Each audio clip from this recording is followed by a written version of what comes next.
Salve, friend. Mind telling me who you are and what you're doing with that bow on your back? Oh, that sounds serious. You? Oh. All right, I'll go, but...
Salve, friend.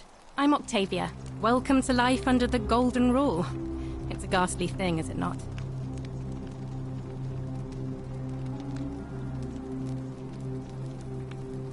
That's good, in a sense. If you're not on edge, you've not been paying attention. But on the bright side, once you've been here a few months, well, it's slightly less terrifying anyway. We've all been where you are now. I remember when I first arrived. I used to lay awake at night contemplating the big questions. Why am I here? Is there a way out? What is the Golden Rule, and who or what is responsible for it? I still don't have any of the answers, I'm afraid. I don't think anybody does. But I'm happy to share with you what I've learned.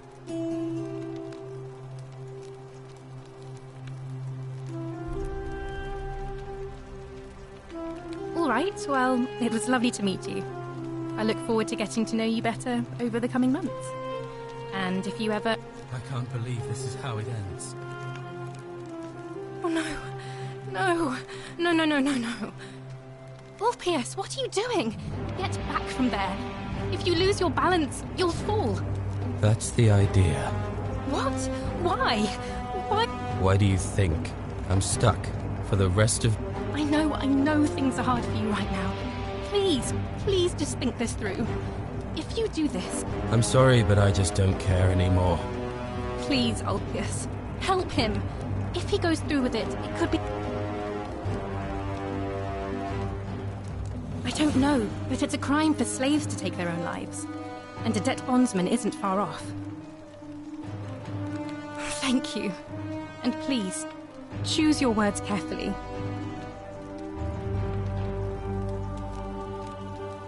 You know about that? How is that possible?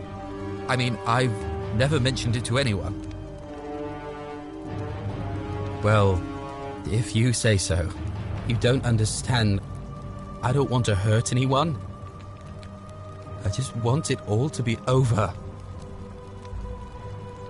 It's too late for that. Yulia and I made a pact. And she's already swallowed hemlock this morning. If I backed out now, I'd be betraying her. I can't do that.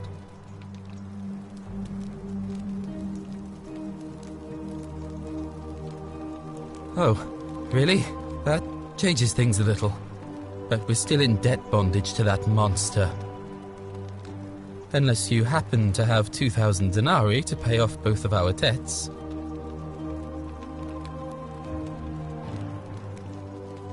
Yulia and I are in debt bondage to Malleolus.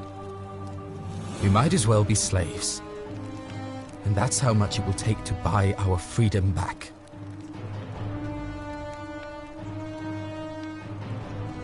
Oh, so it's my fault. Is that it? You know what? Forget it. I'm out. Wherever you are, Scintilla, my love, I'm sorry. Ulpius, no!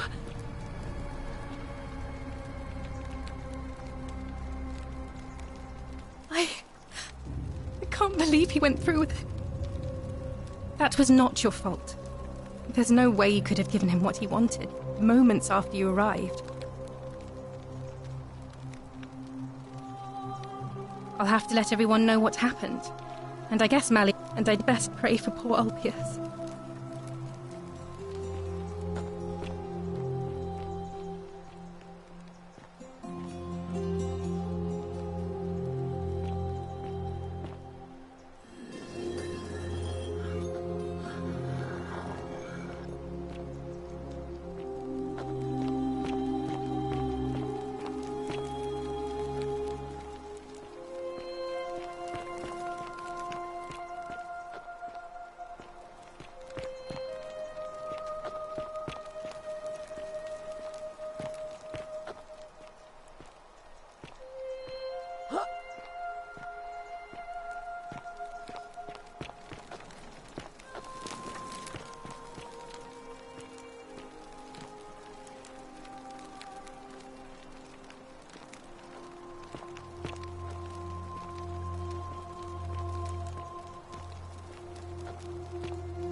A fellow traveler from a faraway land. Hello there, friend. May I say, that is a... Well, now... Oh, that... All right. Well... here's your money. Now, I can't take that golden bow. You promised to tell me what is... Don't even talk to me.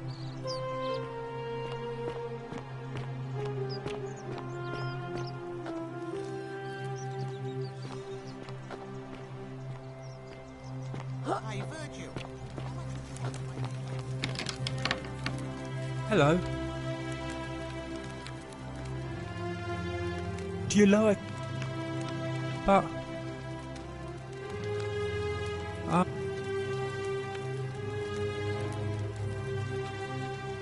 like... hilarious? Yeah. My friend, he said he gave all I remember. Now no, but... Hannibal. Hilarious. Like, if you... Hannibal. Bye-bye.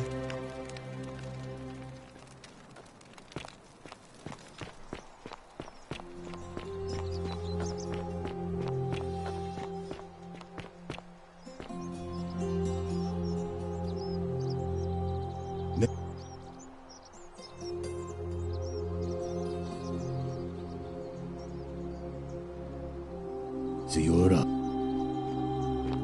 Welcome.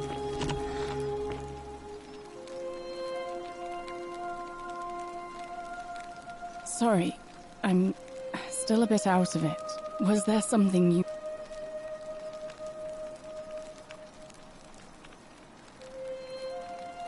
Really? As much as it disgusts me to say this, the thing you need to know about her is this. She's obsessed with money. An ostentatious display of wealth probably wouldn't hurt. One more thing, and I feel dirty saying this. She keeps a journal upstairs in her room, beside her bed. If you could somehow take a look.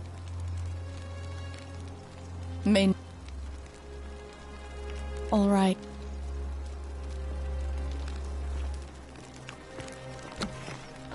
Welcome. Citizen.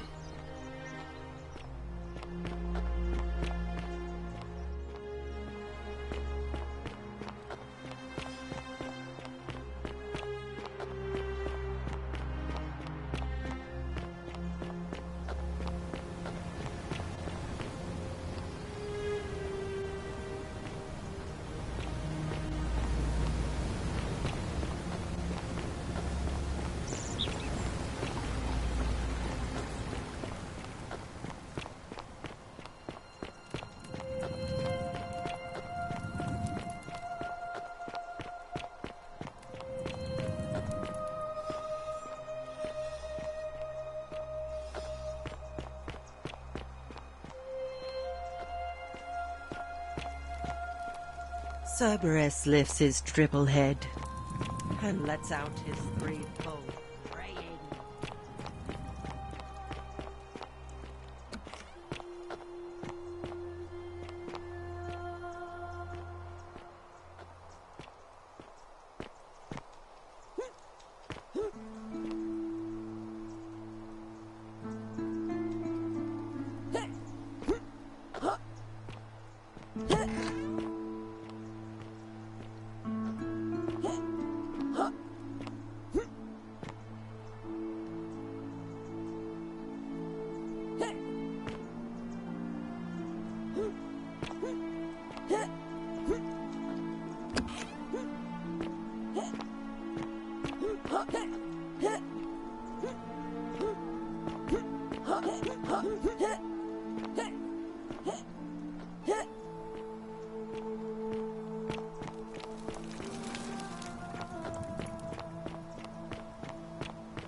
Whatever's in that great temple up there on the bluff, I bet it's worth a fortune. Hello.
quite an impressive bow. How come you're allowed a weapon and I'm not?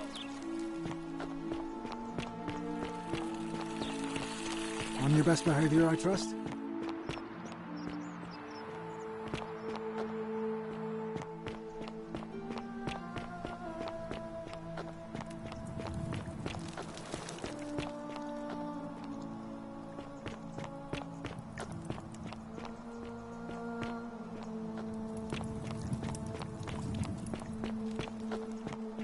Wow, isn't that a big long bow?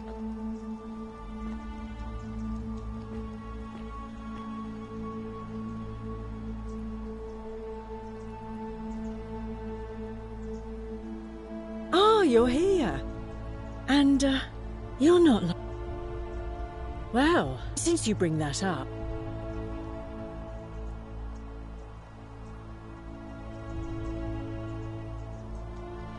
So you do? Really? Maybe if you had at least 10,000, things might have... Let's just... All right. Back.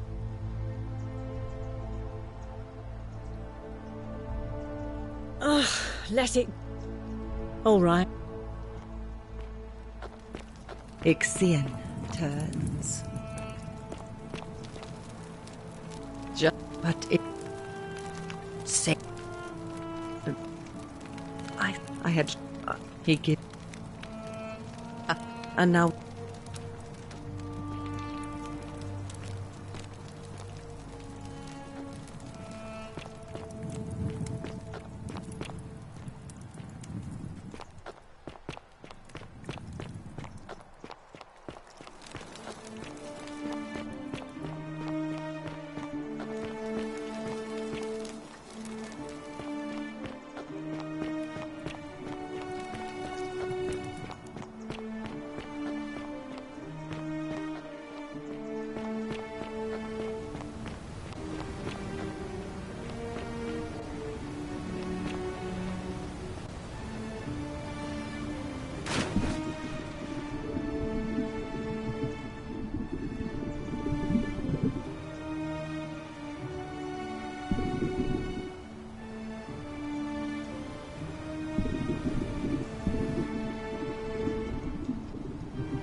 How come you're allowed a weapon and I'm not?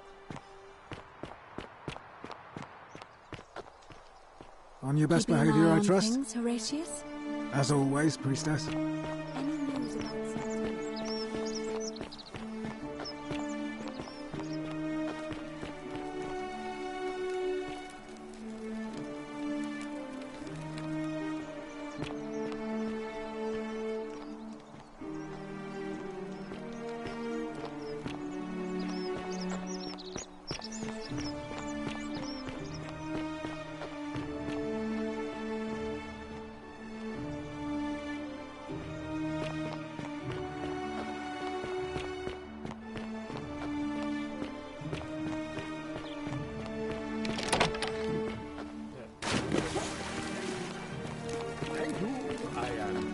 delighted and deeply honored to have been elected.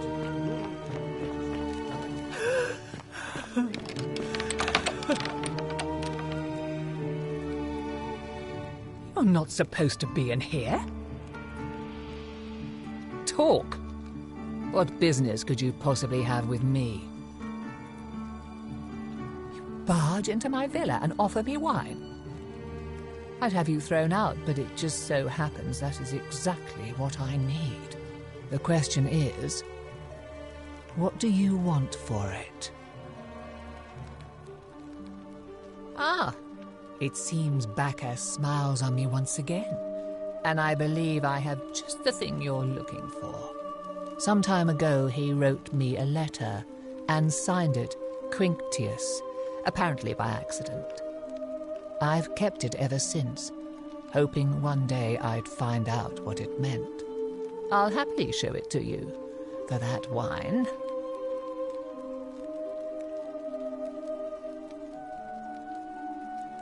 Thank you. Here's the letter.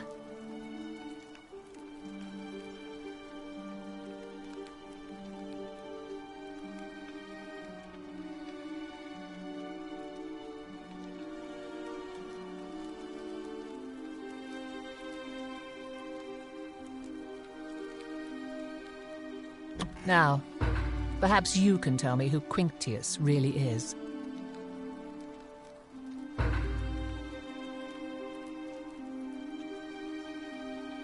What?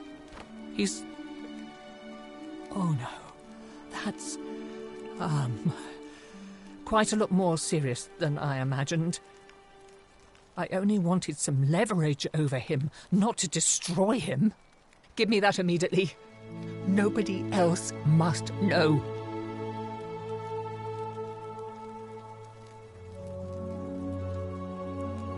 What? No. You tricked me, you mendacious little stirkers. It was a lie of a mission. You were planning this all along and you deliberately concealed it. May Jupiter cut you down. I curse you. I curse your life and mind and memory. May you be unable to walk or eat or drink. May this drag you to the depths. This is outrageous.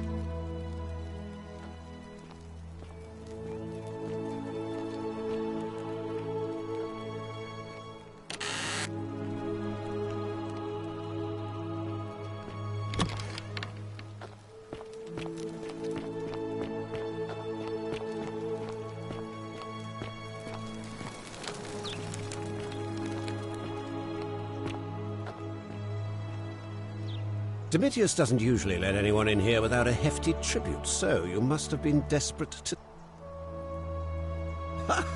Are you insane? You barge into my villa uninvited and then make outrageous demands? Why would I withdraw from an election I'm bound to win?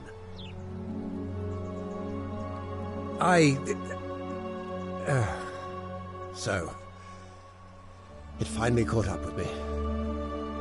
I suppose that makes you... what? One of Nero's assassins?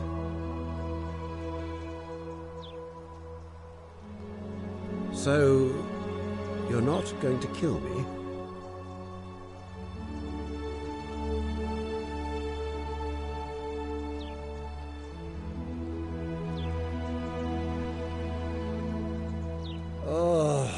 So much work and money. Ugh. Well, if I do it, you'd let me live?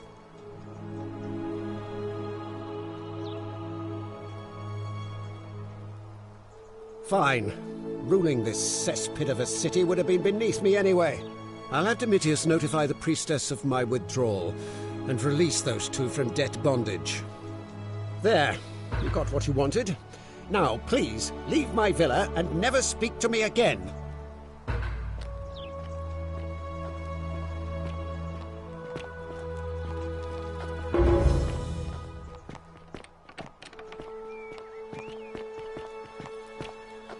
Domitius, are you listening? Yes, sir. I've made a decision to release Yulia and Ulpius and withdraw from the election. I want you to go and inform Equitia. Sir? Are you under duress, sir? I've just had a change of heart. But you were on track to be magistrate, sir. All that work, all that money wasted. Those are my orders. Carry them out. As you wish, sir.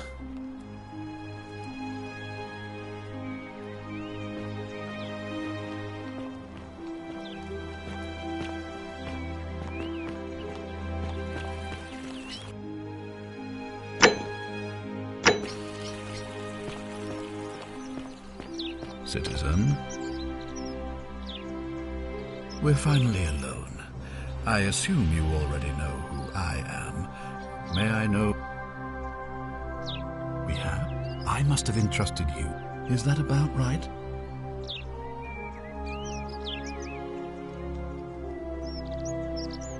Seems rather brash, but all right. Of course, what is it?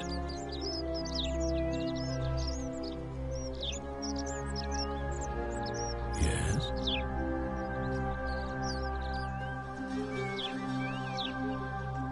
Why do you say that?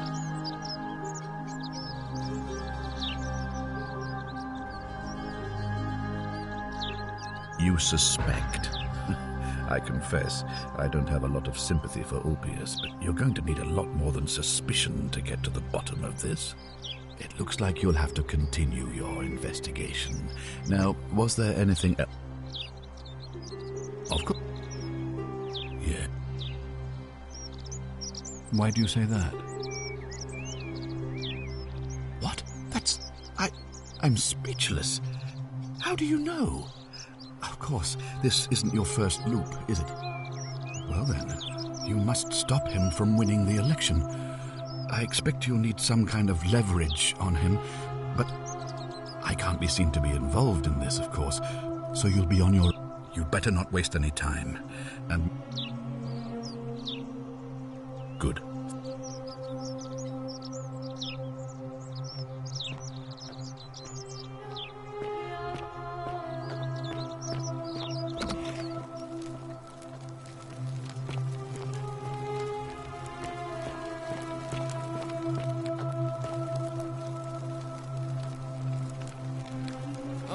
I wish Horatius would stop letting barbarians... Oh, you heard about her disappearance, I take it.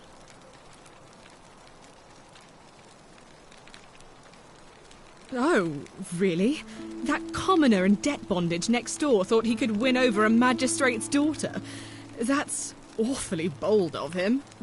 I can see why she worked so hard to keep it a secret. Quick, go and find him and ask him what he knows.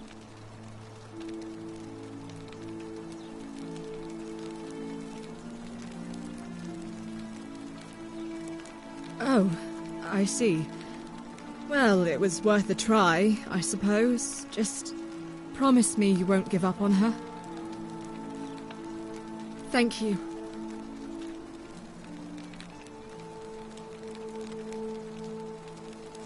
Oh, look, you're back. I'm Sentia, eldest daughter. What are you doing in here?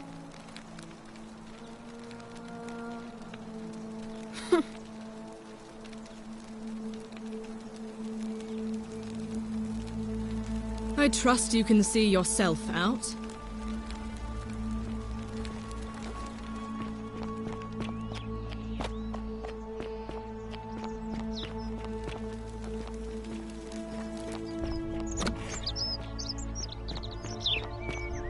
Citizen.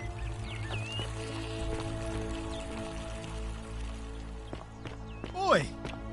How did you get in there, you cheeky little stirkers? If I cop an earful from Malleolus, I'll be coming for you.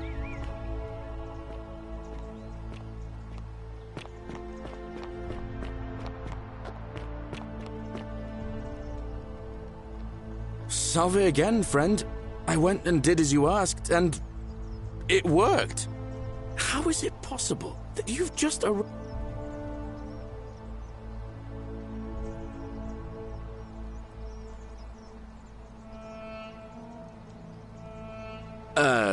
You're a bit like Sisyphus. Sisyphus was a Greek king a long time ago. For daring to think he could outsmart the gods, he was given a terrible punishment. He was forced to push a great boulder up to the top of a hill.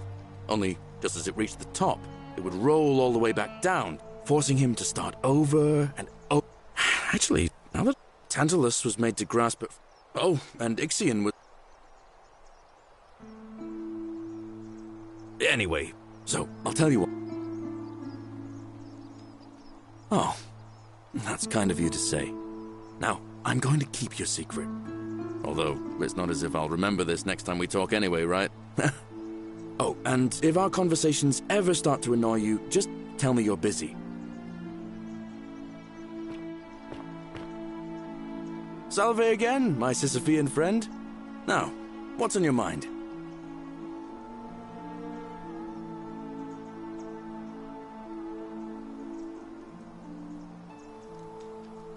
I've bounced the idea around once or twice, mainly as a way of getting Dooley set free.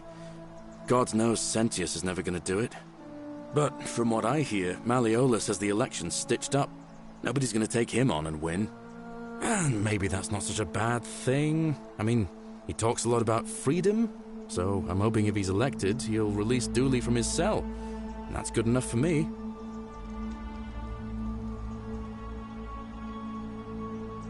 Because Sentius put him there. Poor Dooley was just wandering around looking for some imaginary treasure. Now a magistrate accused him of being a thief.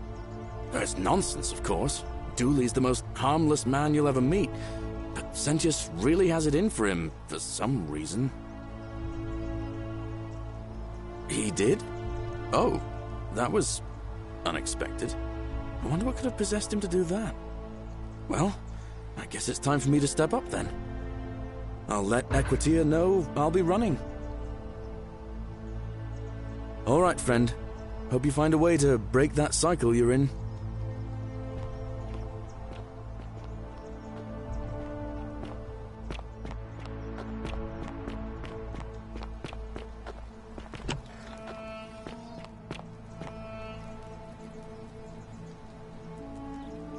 A new face. Ave, and may Vesta watch over you. I'm Equitia. To what do I owe the pleasure of this visit? It must be completed by dusk, just the same as any... It'll be between Sentius, the incumbent, and Galerius, the challenger. Why do you ask?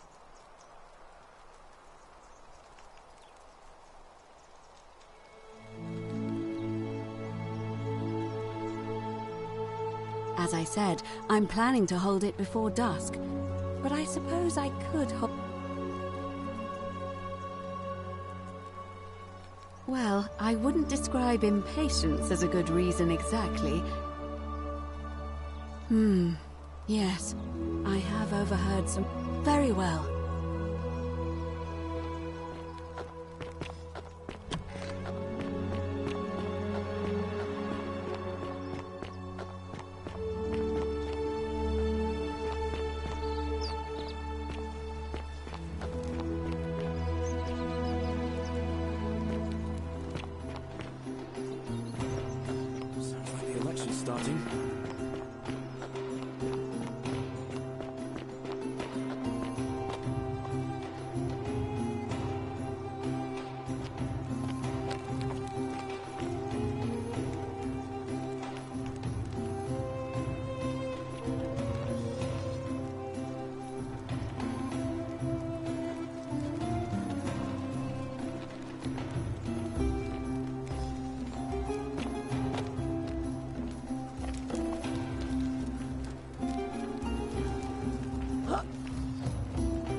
Gallus Galerius Helver.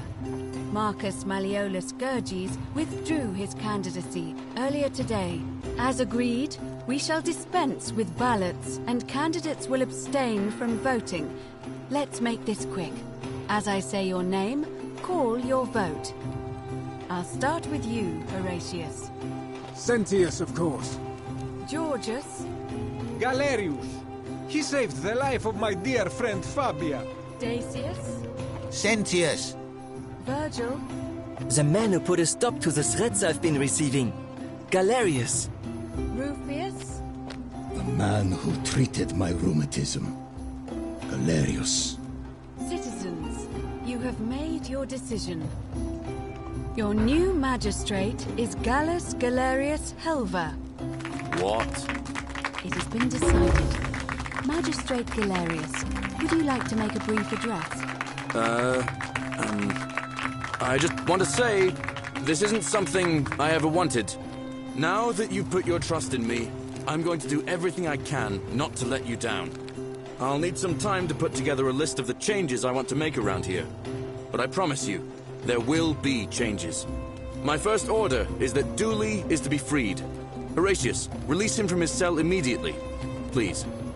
Wait, do I need to say please? I suppose not. That's it. You can all get on with your day. Nothing else to see here. Move along.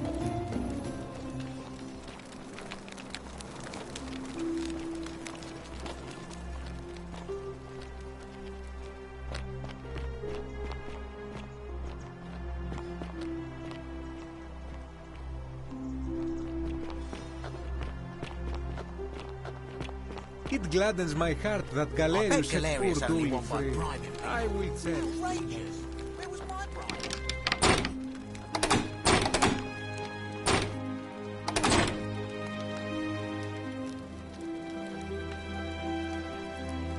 Fortune smiles on you today, Julius. Magistrate Galerius here has ordered your release. You're going to let me out of here? I'm sorry it took so long, my friend. And it wouldn't have happened at all if it wasn't for a newcomer. So be sure to offer your thanks when you can. I will. I will. Thank you, Galerius. I'm so happy. I'd love to stay and chat, but I've got a lot of work ahead of me. Why don't you go to the baths? Then tell Georgius I said you could have some new clothes. Then I want you to go home and rest. I'll speak with you soon, Dooley.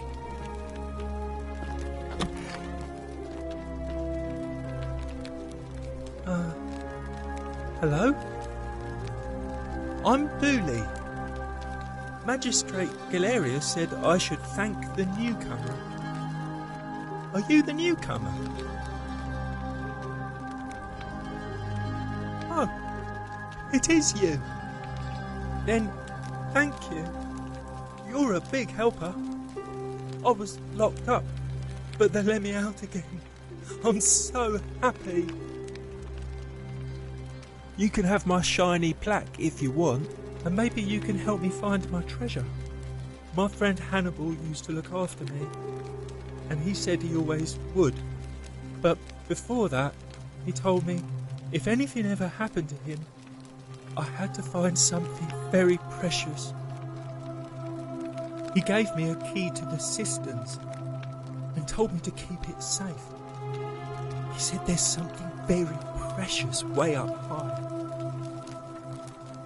Oh, thank you. Here's the key.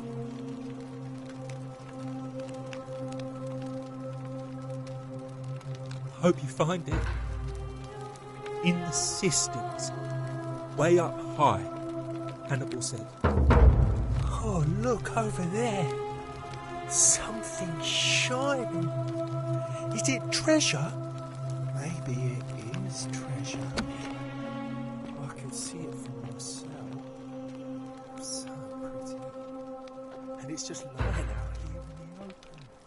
Maybe nobody wants it anymore. Maybe we just take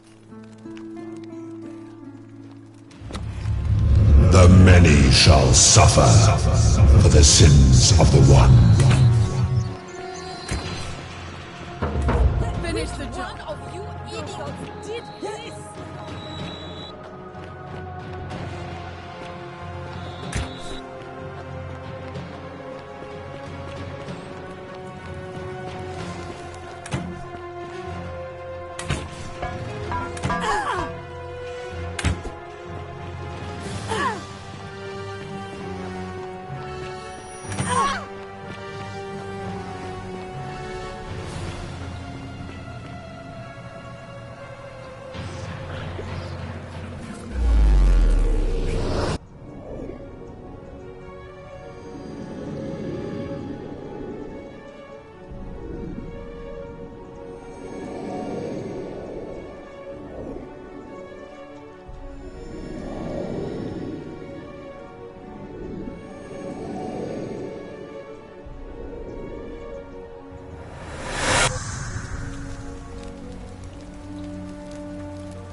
Salve, friend. Mind telling me who you are and why you look like you've just taken on a gladiator and lost?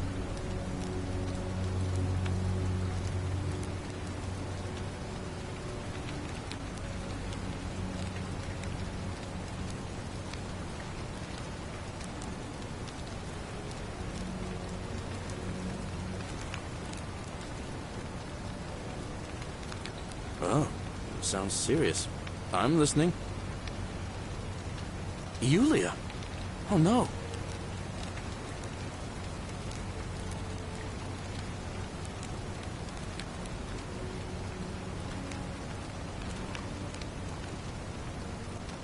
What? Are you... You're serious, aren't you? I doubt Domitius will let me talk to him, but I'll make sure he passes on the message.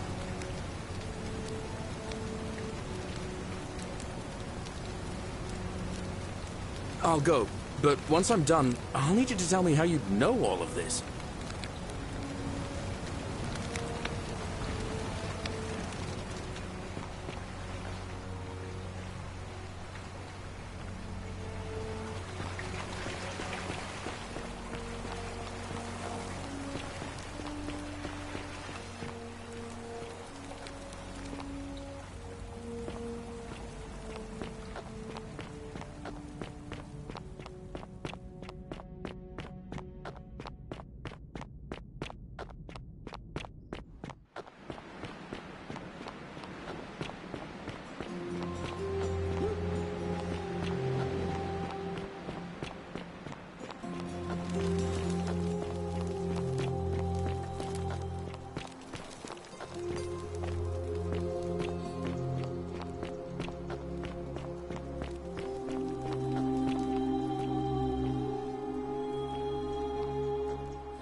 You?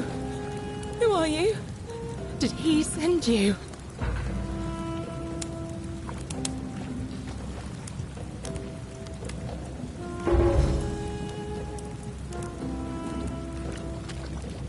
Do you know you're here? You have to help me escape before that monster comes back. I'm Centilla. I found a way out through the Gate of Horn, but it's locked. So I told him about it, and instead of helping me escape, he locked me up. He wants to keep us all here forever, or until we're turned to gold. He's a monster. You have to let me go so we can kill him and take his key. Sentius, my adoptive father. Furies help me. I'll castrate and crucify him.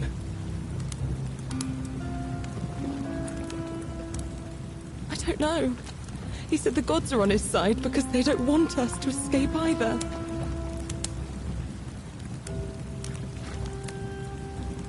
Behind me, there's an aqueduct tunnel bringing water from outside the city, so it should lead us outside.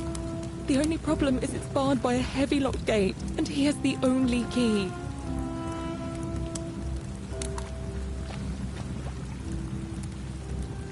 I'm going to take that key from around his neck, even if it means cutting his throat to get it. I'm done caring about the golden rule. I just want out. Help me, and we can escape together. There won't be enough time. Just you and me. What do you say?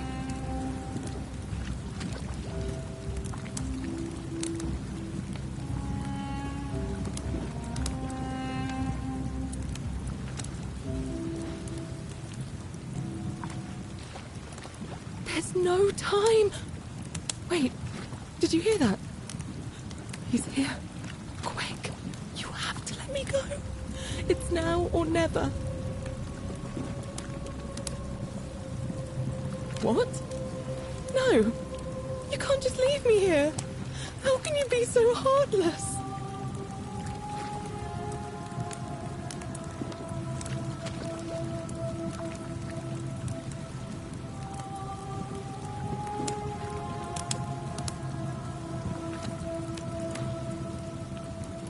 It's no use.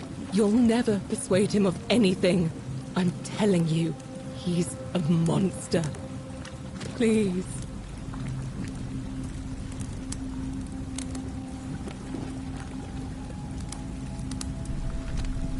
You're making a mistake.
You're back.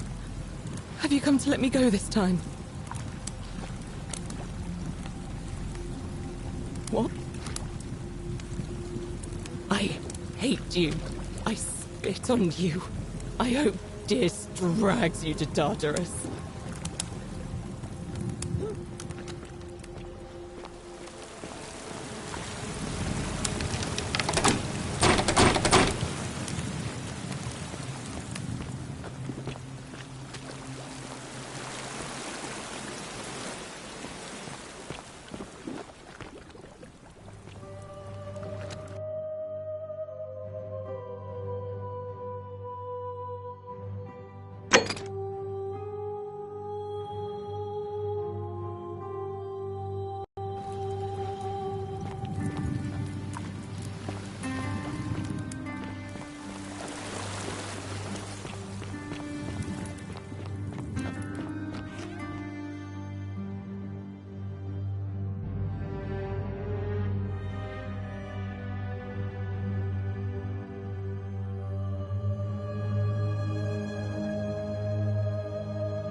Shalom, friend. You mean where am I from and all that? Judea, originally.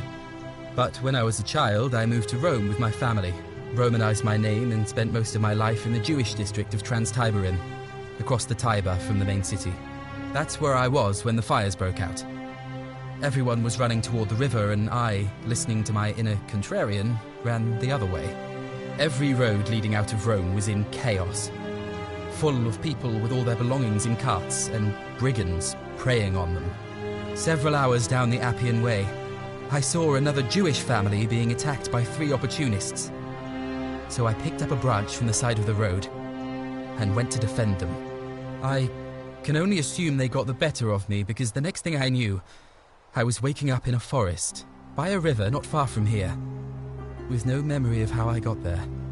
It's strange though, because I still had my purse on me. Why would a robber knock me unconscious and throw me in a river, but not take my coins?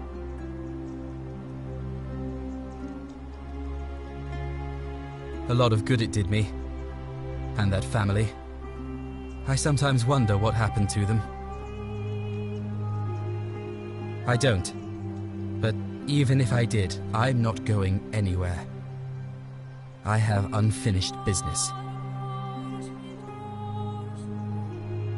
Well, neither of us have a couple of hours to stand around talking about theology, law, and collective punishment, so I guess you're looking for a pithy summary? You remind me of an old story from my people about Hillel the Elder. He was approached by a Gentile and asked to explain the entire Torah while he stood on one foot.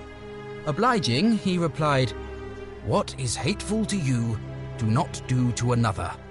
That is the whole Torah. The rest is commentary. Go and learn." Of course, what I want to know is, what kind of a god sees a young woman abducted and does nothing about it? Not my god. That's for sure. Thanks. I just wish there was a way to find out. Galerius. He saved my life. I have a feeling he can do a lot more if given the chance. All right, friend. Thanks for the chat.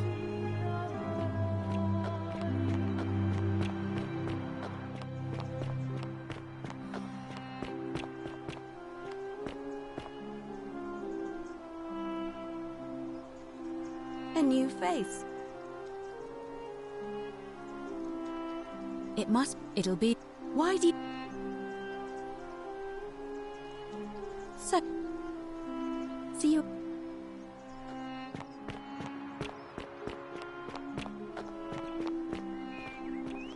How come you're allowed a weapon and I'm not?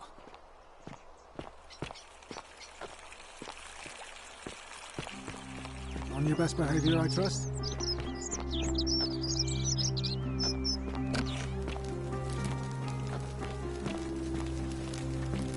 Ugh, this place has become a thoroughfare.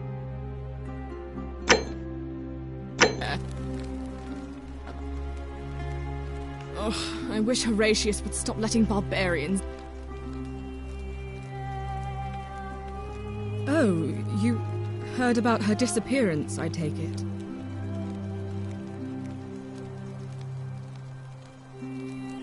What? Really? You should... Huh. Oh. Yes.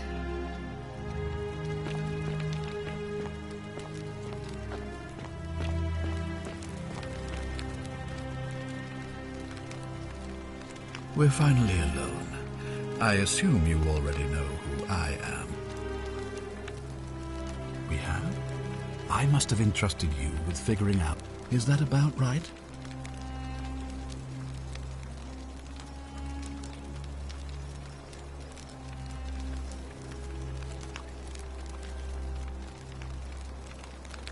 Seems rather brash, but all right. Why have you sought me? What are you talking about?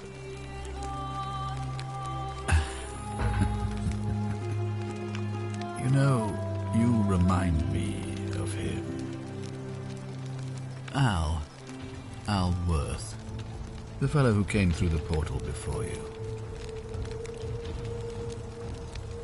Come now. Surely you didn't think you were the only one here who remembered everything.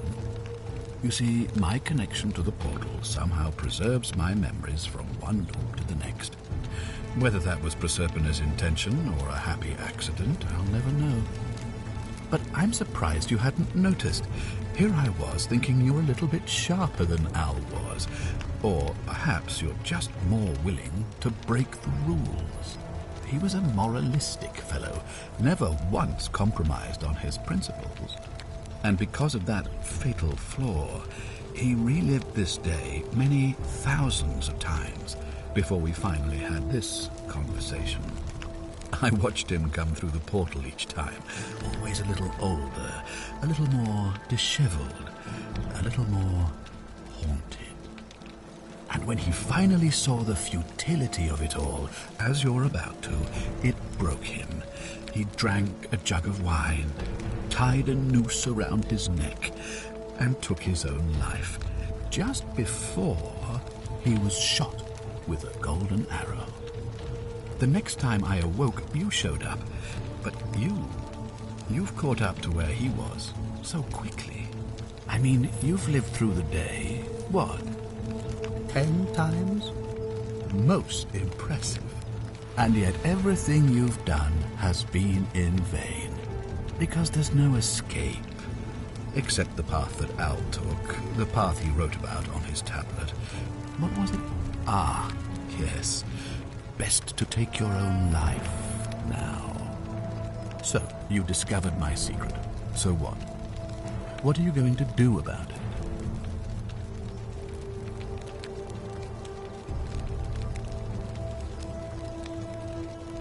Why? Isn't it obvious? Because I have grown attached to all this. My title, my beautiful villa, the sun on my face, the music of birds chirping. And as long as this day keeps repeating itself, I get to enjoy it all, over and over again, for eternity. Don't you see? I have found a way to prolong my life indefinitely, to cheat death. I have become, in effect, as immortal as the gods. Can you honestly say you would not wish the same for yourself? And why would I agree to that?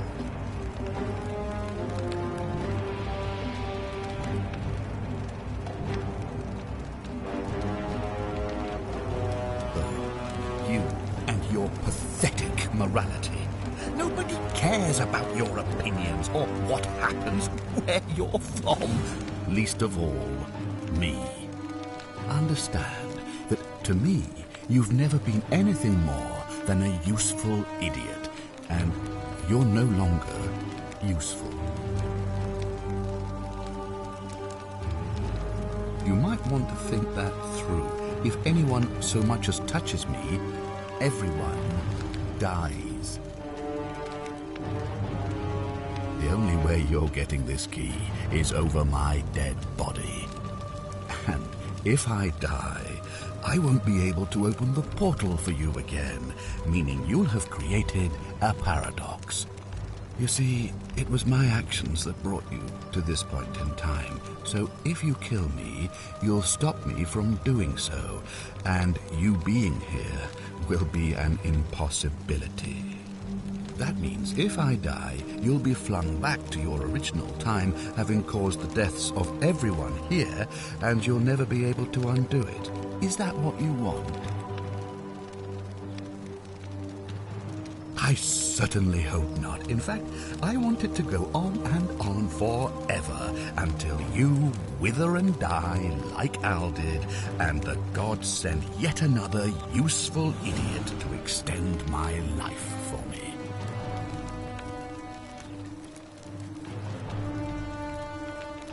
What are you going to do?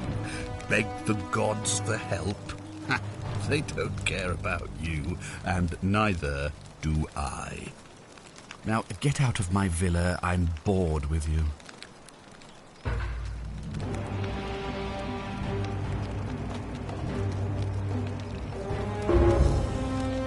I thought I told you to get out of my villa.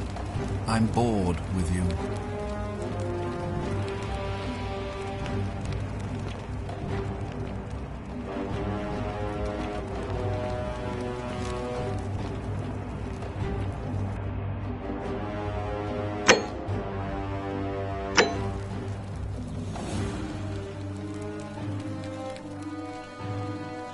Oh, look, you're back. Oh. What? Is this some kind of crude commoner joke? No, surely not. Father, is this true? I'm afraid it is. I don't understand. Why? Why would you do such a thing? Because she found a way out. And if you're wondering why I'm telling you this, it's because you're never going to remember any of it. All I have to do is commit a sin, and the day will begin again. Watch this. I'm going to kill you now. The many shall suffer for the sins of the one. What did you idiots do?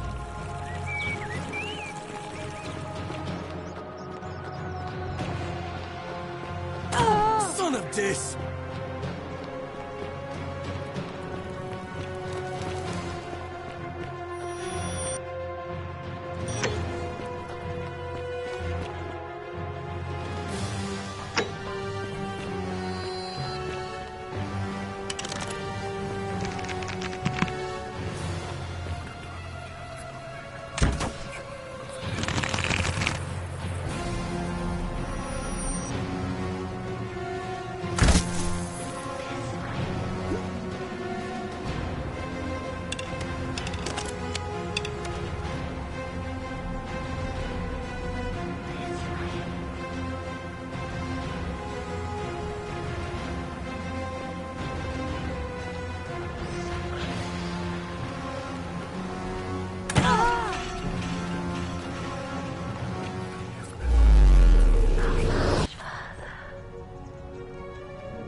Salve, friend. Mind telling me who you are and what you're doing with that bow on your back?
All right then.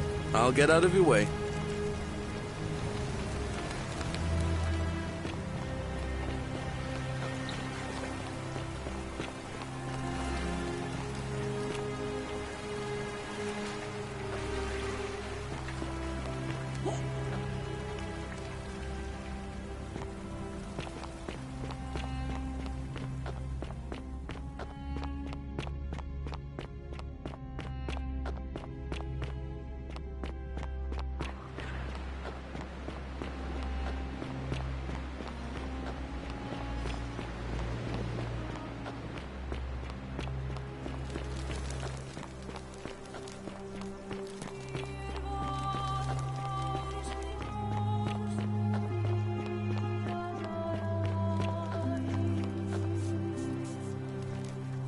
Salve, friend. Welcome to...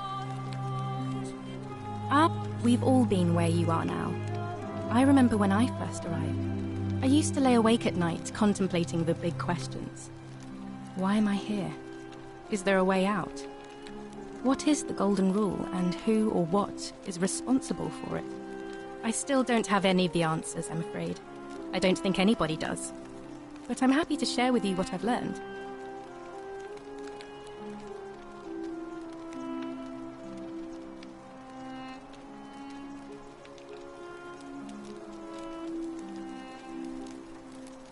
Even if I had seen it, and I'm not saying I have, I couldn't in good...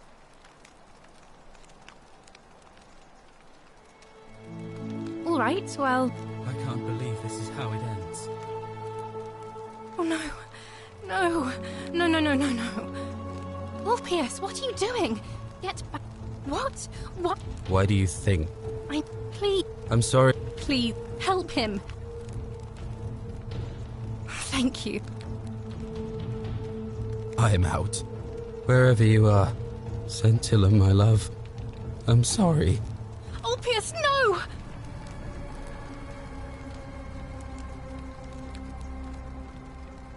I can't believe he went through with it. Oh Lord. I'll have to let everyone know what happened. And I guess and I'd best pray for poor Ulpius.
How'd you do?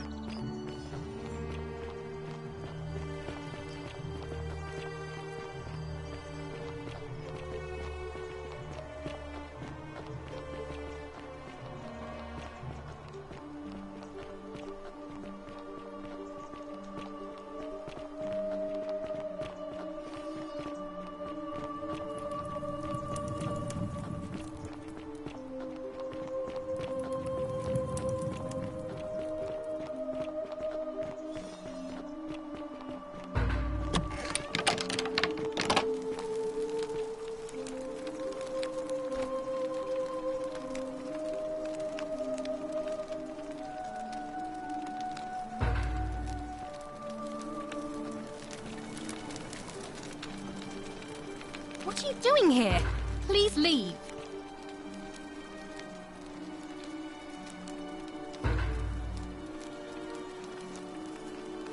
I said please leave. You're trespassing.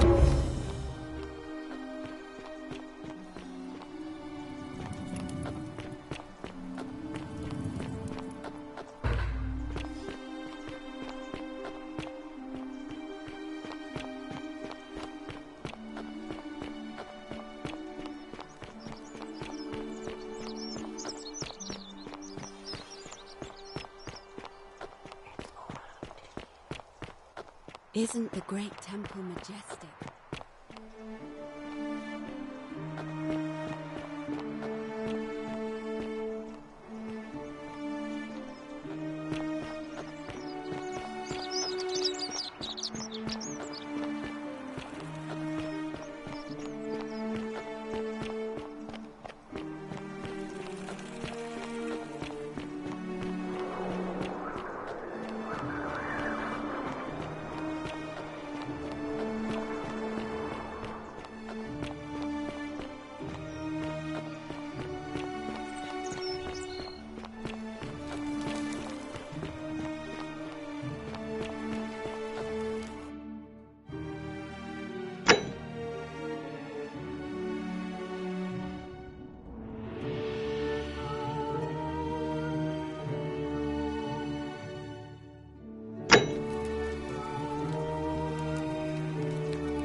And here you are. Allow me to introduce myself. As you have already gathered, I've been known by many names.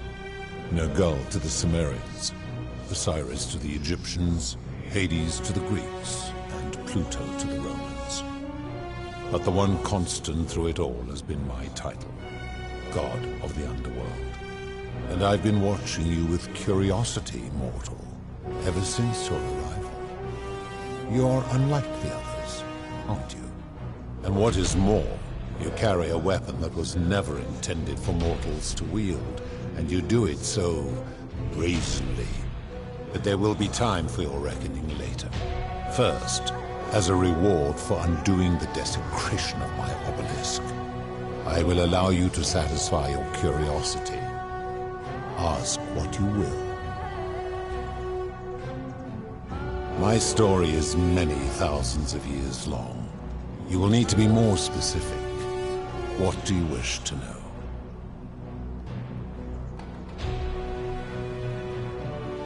My kin and I all adopted this form long ago, so that we might better understand and communicate with your kind. In time, we grew fond of the sensory delights it affords. Desire, joy, ecstasy, even rage and sorrow, while an acquired taste can be addictive. It is a matter of perspective. God is a label I was given by you mortals, not one I gave myself. Your ancestors revered me because to them, my knowledge and technology made me incomprehensibly powerful, just as you might seem so to an insect. But despite all that, there are rules even I must obey. No. Long ago I swore to Proserpina that I would remain in this form for as long as we remained among your kind. I must honor that.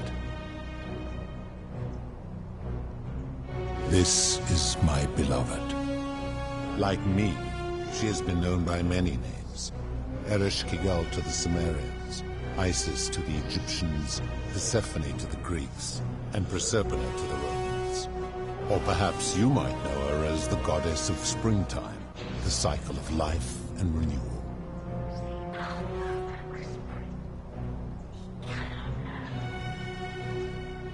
Your gaze lingers too long. That is my servant. You would have met by the river, though she wears many faces and goes by many names. Kumutabal to the Sumerians, Kirti to the Egyptians, Charon to the Greeks, and Charon to the Romans. Her role is to ferry souls between the mortal world and this one, and to make their transition as seamless as possible. For that, she earned herself the infamous, if erroneous, moniker, the Ferryman. You will talk more later. For now, ask your questions. As you wish.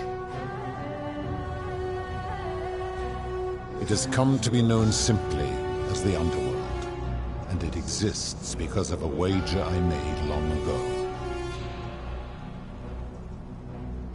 That is a long story, one that began over 3,000 years ago and continues to this day. You see, long ago my kin and I set out from our home on Elysium to search for other forms of life among the stars. We discovered your planet and witnessed your kind evolving from primates into something lawless and barbaric. You all but destroyed yourselves, your 2 short lives being extinguished by violence and ignorance and disease. Yet Proserpina saw raw potential in you, and persuaded the rest of us it would be squandered without our intervention and stewardship. So we revealed ourselves to your people in a place called Sumer. We offered guidance in agriculture, toolcraft, and law, and you called us gods. For a time you flourished, but soon you were too many for us to oversee. And as you spread from that cradle of civilization, we saw something disturbing. We had sown the seeds of dependency and confusion, and soon you returned to your old ways of violence and ignorance, this time in our name. My kin had seen enough, and gave up on your kind, condemning you as barbaric and chaotic, scarcely more than animals. We began preparations to return to Elysium, our home world, a utopia unspoilt by conflict and unimaginable in its beauty. But my Proserpina could not bear to abandon your kind without guidance, and knowing it would force the rest of us to leave her behind, she made an extraordinary sacrifice. She gave up her immortality to descend permanently to the ranks of humankind. And so she began her inescapable trajectory toward death. Horrified, I acted swiftly. I placed her in suspended animation in a deep frozen sleep to prevent age and sickness from claiming her. And then I pleaded with Proserpina's father, who the Romans called Jupiter, to bring her with us to Elysium. It was and is my hope that once there, we might one day learn to undo what she has done to herself. But he refused. I did everything I could to persuade him, but he would not relent. he would rigidly uphold his final pronouncement. Humans were unworthy of ascension to Elysium, and no exceptions would be made. But seeing that I was aggrieved, he proposed a wager, the terms of which were as follows.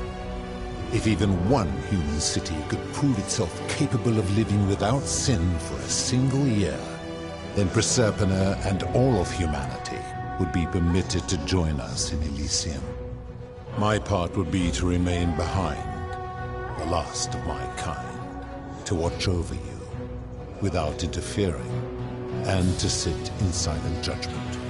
And so my reward has been to languish here, enduring a 3,000-year winter, waiting for the day your kind proves itself worthy of her faith in you, so that I might take her with me to Elysium and unthaw my goddess of springtime. And here I am, after all this time, still waiting. There were also gods who, like me, have been known by many names, but perhaps you knew them by their Roman names.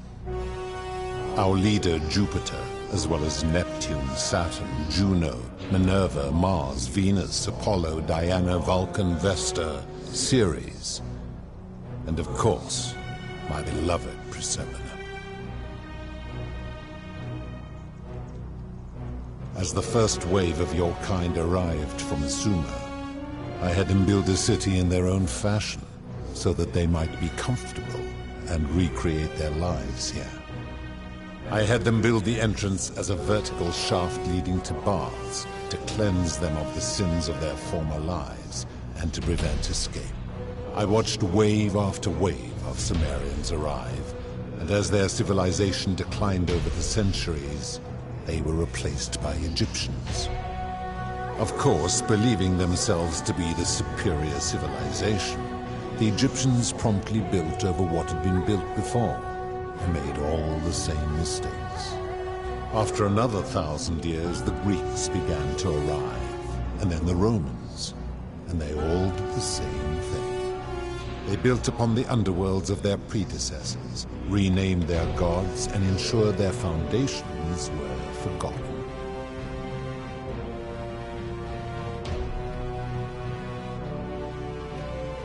To ensure the wager was fair, it was important that my subjects were chosen at random. To this end, I had my servant distribute 1,000 tokens fashioned from silver, a rare element at the time, across all of Sumer. Whoever died while in possession of one of them would be located by my servant and ferried to this place, with no memory of how they arrived. As the tokens were discovered, they were traded, smelted, and fashioned into trinkets, and eventually coins, spreading to Egypt like seeds on the wind. Later, when they spread to Greece, they would come to be known as Charon's obol, or as coins for the ferrymen. Some placed coins in the mouths of their dead, hoping they would awaken here, though they had no way of knowing which coins were fashioned from the original tokens. In fact, almost all of the tokens are accounted for. Only 2 remain. And so after this wave destroys itself, as it is destined to do, your kind will have squandered the last of its potential to ascend beyond this rock, and Proserpina's along with it. It is a regrettable story. One of the first men who came to this place was a king of Sumer, and a troublemaker. To be rid of him, I returned him to his people, on the condition that my servant erased his memories of this place. But the erasure did not take completely, and he told stories of this place as if describing memories of a dream. His tales were committed to writing, which came to be known as the Epic of Gilgamesh, and his words were twisted and distorted over generations. Later, the Egyptians would adapt Sumer's stories of the underworld, making them wildly intricate and labyrinthine. Their Book of the Dead and Book of Gates bore less and less resemblance to this place in their priests' pursuit of profit. Then, when the Greeks began to arrive, they proved far more cunning. And in a series of incidents that will not be repeated, 5 of them escaped. A warrior named Heracles, 2 kings named Sisyphus and Theseus, a poet named Orpheus, and a Trojan named Aeneas. They each told embellished tales of this place, how to get here, and how to escape. And so from Sumer to Egypt, Greece to Rome, your kind has always told each other stories about this place, though each story contained only a seed of truth. Of course, that is merely the name your people have given to it, but yes, it is my doing. That is a story dating back to the very first wave. After the Sumerians finished building their city, the self-declared ruler threw a banquet to celebrate. Now this man was unmarried, and many women were vying to become his wife, a prestigious position of power and influence in a new world. Of all the women, 2 were particularly ambitious. Both were beautiful, and both arrived at the banquet wearing eye-catching dresses and painted faces, their hair woven in elaborate fashion. The first woman, recognizing that she would require an advantage to win the ruler's affection, draped herself in jewelry, ornate necklaces, bracelets, and rings fashioned from gold. Seeing this ostentatious display, the second woman grew envious, for she had no such jewelry at her disposal. She prayed aloud to any gods that would listen to cover her in gold. And when her prayer went unanswered, she took matters into her own hands. While the others indulged at the banquet, the second woman summoned the first for a discussion in a quiet place. She checked that nobody was watching, and pushed her rival from the top of the ziggurat, where she broke her neck on the rocks below. But I was watching, and I decided to answer her prayer. I took the golden bow left behind by Diana, and I shot that woman in the heart, covering her from head to toe in a layer of molten gold. And I left her to stand there, that she might serve as a grim reminder of what befalls those who sin in my domain. But that was not enough, for the entire city was tainted by her sin, and the wager could no longer be won. So I had no choice but to wipe the slate clean. I gilded them all, to make way for a new wave, and began the wager again. And to this day, each of them, and all who came after, line the halls of this city, inanimate but conscious, suspended in time with only their sight and hearing preserved, so they may bear witness to and lament the folly of your kind for eternity, as silent golden sentinels.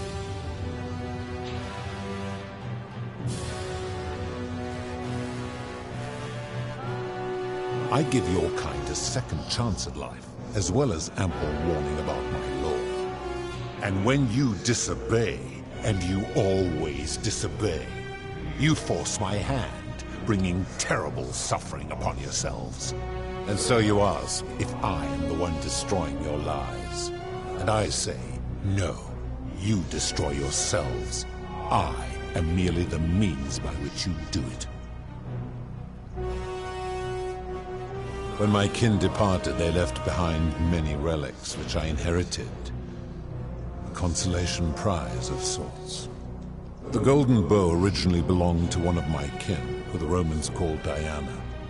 As my collection of golden statues grew, I chose the most ferocious among them, and equipped them each with a duplicate of her bow, and tasked them with hunting down the Forsaken at my behest.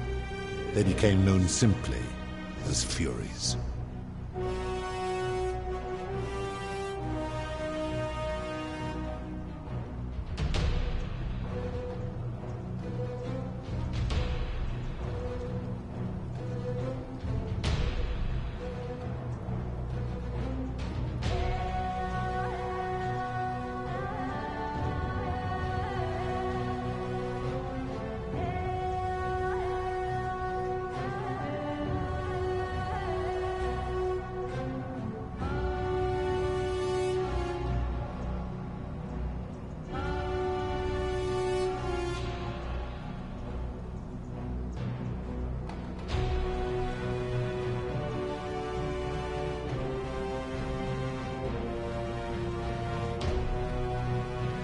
I've always considered that the cornerstone of morality is the ability to determine right from wrong on one's own.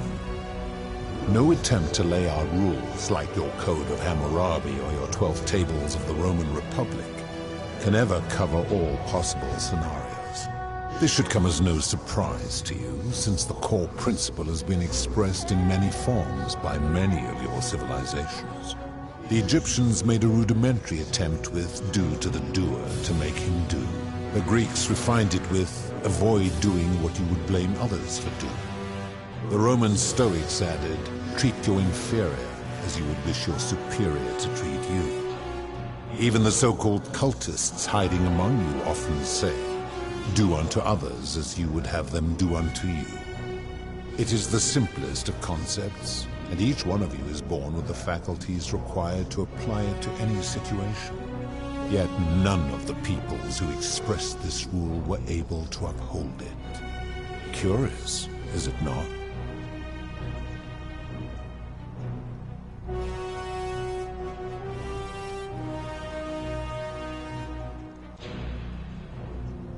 Enough. You clearly know nothing. I'm able to commune with all of the statues in the city. Their ears are my ears, and their eyes are my eyes. If she was still conscious, I suppose she could, but she's not. Why do you ask?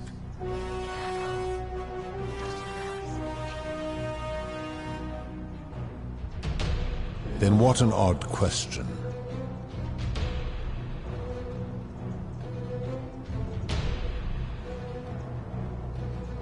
Do you plan to speak in sweeping generalizations, or are you going to give me an example?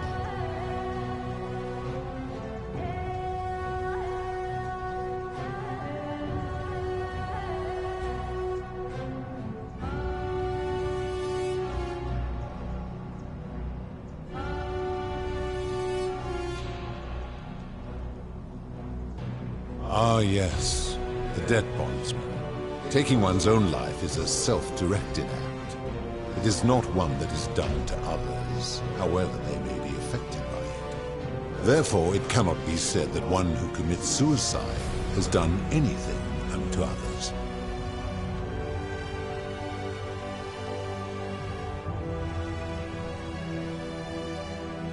Applying this rule always requires us to interpret the meaning of the words. The literal interpretation helps to minimize the ambiguities of your primitive language.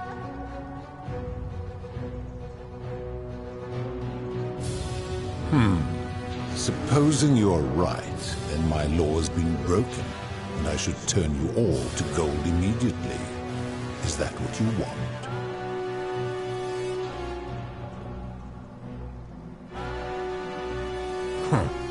Now tell me, what other sins do you believe I have overlooked?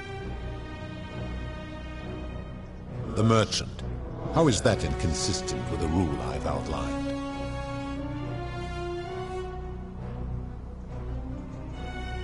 I disagree. Having watched this merchant, that is precisely what he would expect from others, and he would be quite capable of paying the price anyway.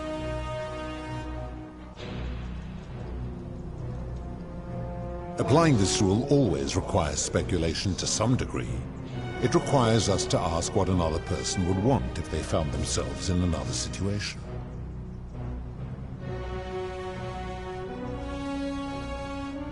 Not if we're wise enough to know the mind of man.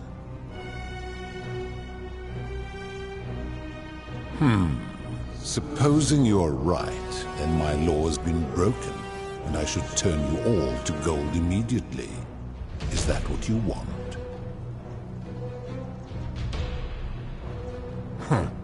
Now tell me, what other sins do you believe I have overlooked?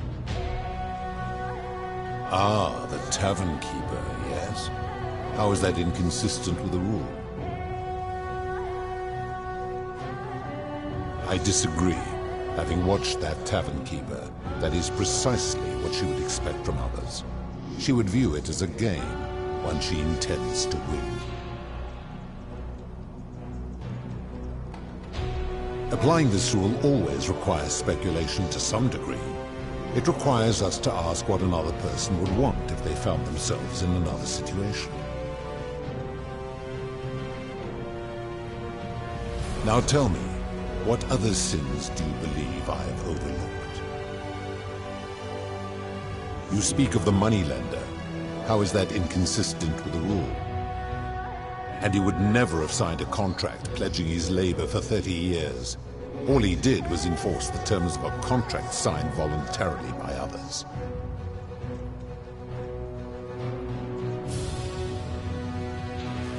Ignoring your irritating sense of moral superiority. This is interesting. I'm curious, how do people escape poverty where you're from? I see. And how long might it take such a person to repay their debt? I fail to see how your system of loans is significantly different to a debt bondsman signing over his labor for 30 years.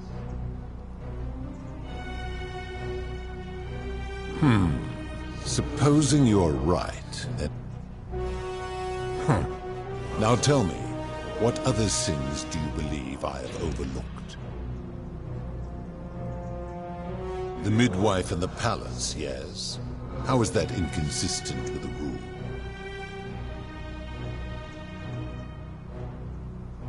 The rule is do unto others, meaning other people. Those statues are something else now. Bloodless shadows, mere shapes of their former selves. They are forsaken. What happens to them is no concern of mine.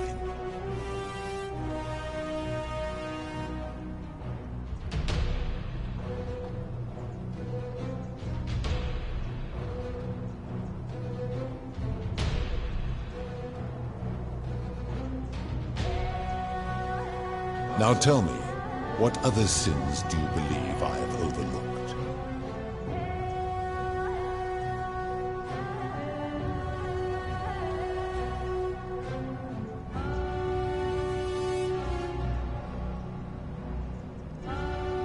Abduction? You mean the magistrate imprisoning his daughter in the cistern, I take it. He did so because she sought to escape, a sin I take particularly seriously. Better that he stops her from escaping, albeit brutishly, than I have to wipe out this entire city to punish her. Wouldn't you agree?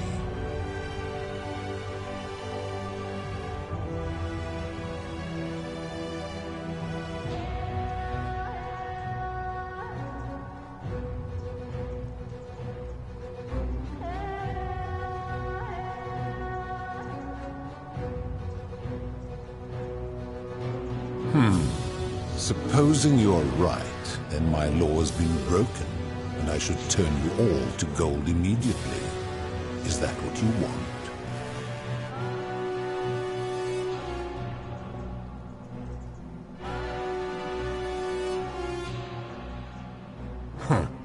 Now tell me, what other sins do you believe I have overlooked?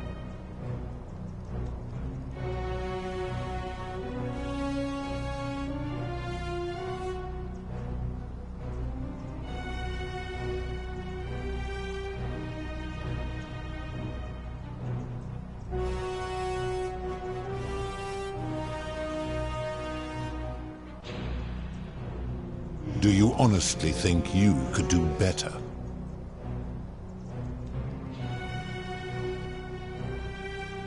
I should strike you down for that.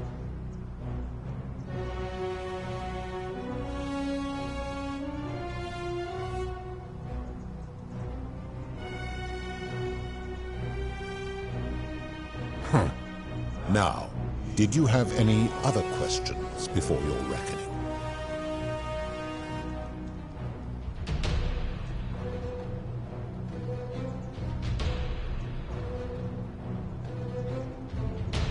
Very well.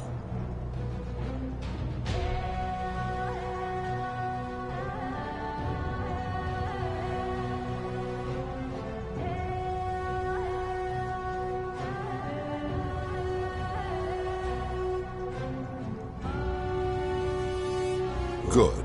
Then now it is time for your reckoning. Only, it seems, something is wrong. It has long been within my power to see into the hearts of mortals and weigh their deeds in life. But when I peer into you, I see only a blank slate, as if you did not exist until you appeared in this city. How is this possible? Charon, where did you find this one? I do not remember ferrying you. How did you come here?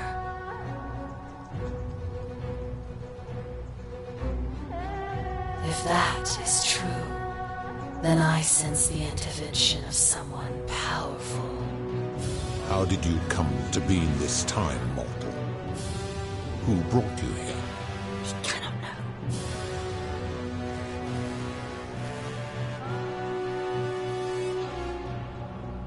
I do not know. My kin departed long ago, and Proserpine has slumbered for 3,000 years.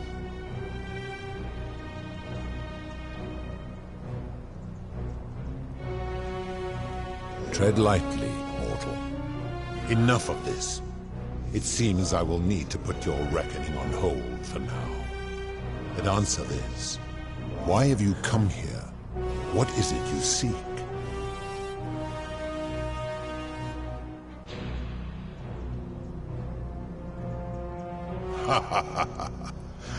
Your hubris is amusing, so I will allow you to make your case. But I warn you, if you anger me or waste my time with lies or wrong-headed arguments, you face death here.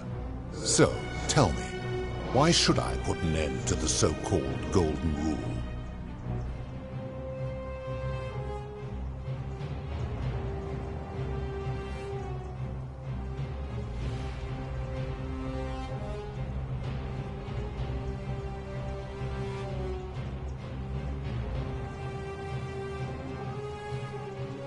How so? And be specific. You have made a grave allegation, and I expect you to back it up.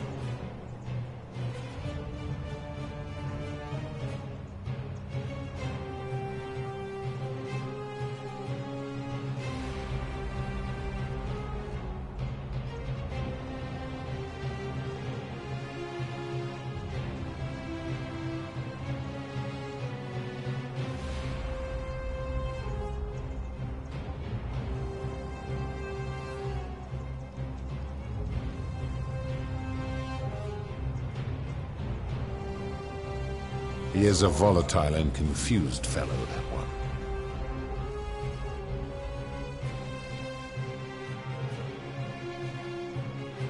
I admit, I have grown disturbed watching her.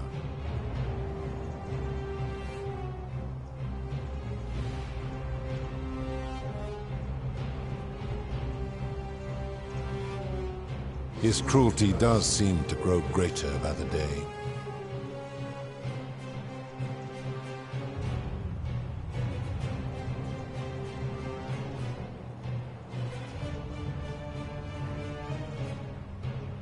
Pathetic. You will need to do a lot better than that.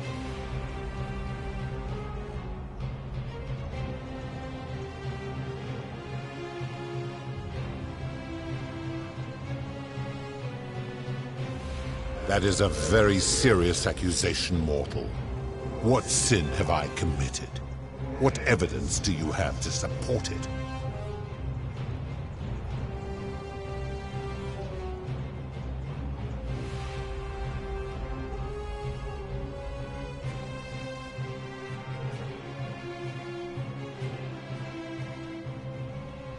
Every one of those people was guilty of failing to ensure their peers lived virtuously. They failed collectively, and so they were punished collectively. The Romans understand this, as did the Greeks before them.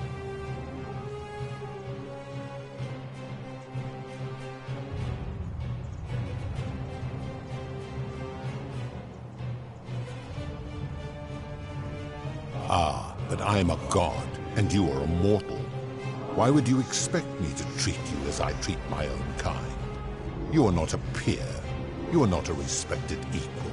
Let me ask you this. Do you treat insects as you wish to be treated? Do you care for their well-being as you would your fellow man? Do you ensure they have food and shelter and protection from predators? Do you give them rights? Of course not, because that would be absurd, just as it would be absurd for me to treat your kind as equals.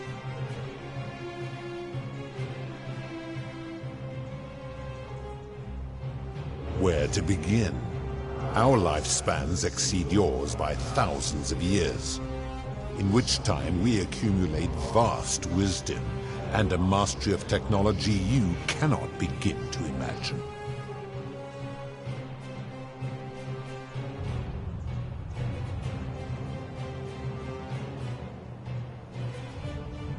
Because that is the source of our power over you.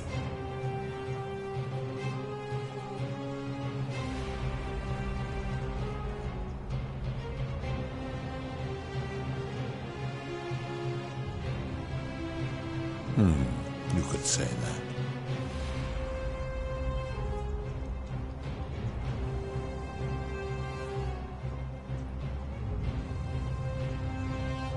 My kin have no superiors.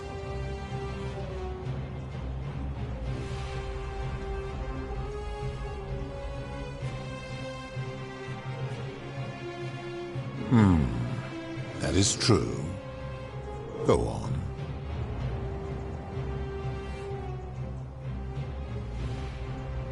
Make your point, mortal.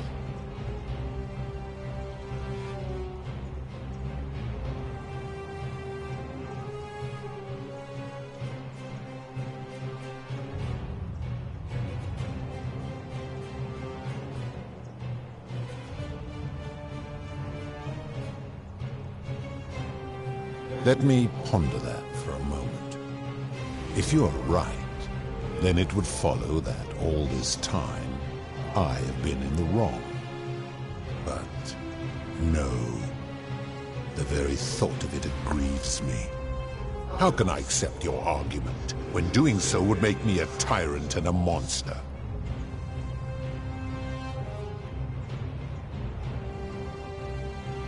Wait, what? What are you saying?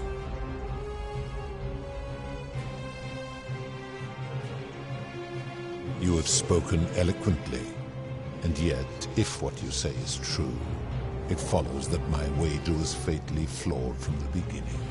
But that would mean Jupiter, Proserpina's father, who knew more about you than anyone, proposed a wager I could never win. Why would he do that?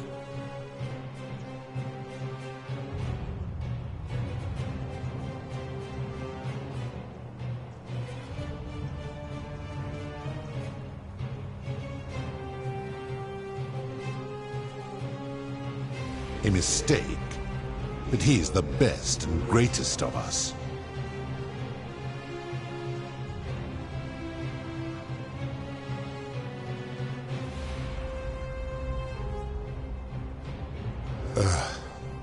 Your words sting me, mortal. But perhaps it is what I deserve. As difficult as this is to admit, I have suspected as much for a long time now. And I cannot deny it any longer. I've been so fixated on taking my beloved to Elysium that every time one of you sinned, it wore away my hope of being with her again. In time, I began to despise your kind for making her believe that you could ever be better than you are. But my rage was not born of malice, quite the opposite. Everything I have done, I did because I loved her. Who knew this empathy of yours, which you celebrate so much, could have such a dark underside? This has gone on too long. It is time for me to let go of this form, of her, of all of you. But know this, if I abandon the wager and leave for Elysium, neither she nor your kind may ever ascend.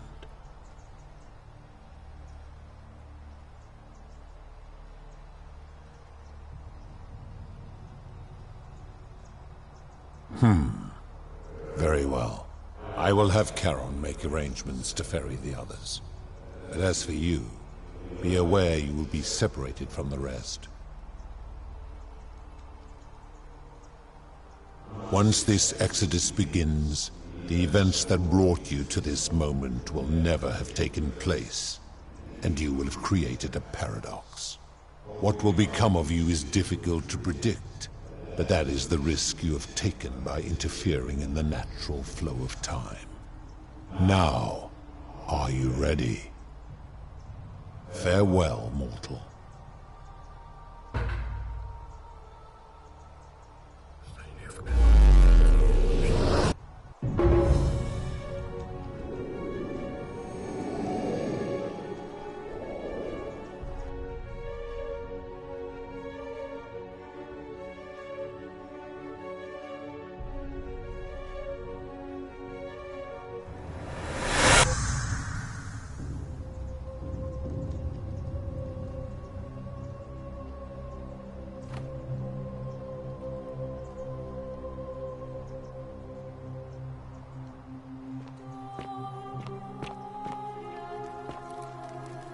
Oh. Hi there. Gave me a bit of a fright. Thought I was in here alone.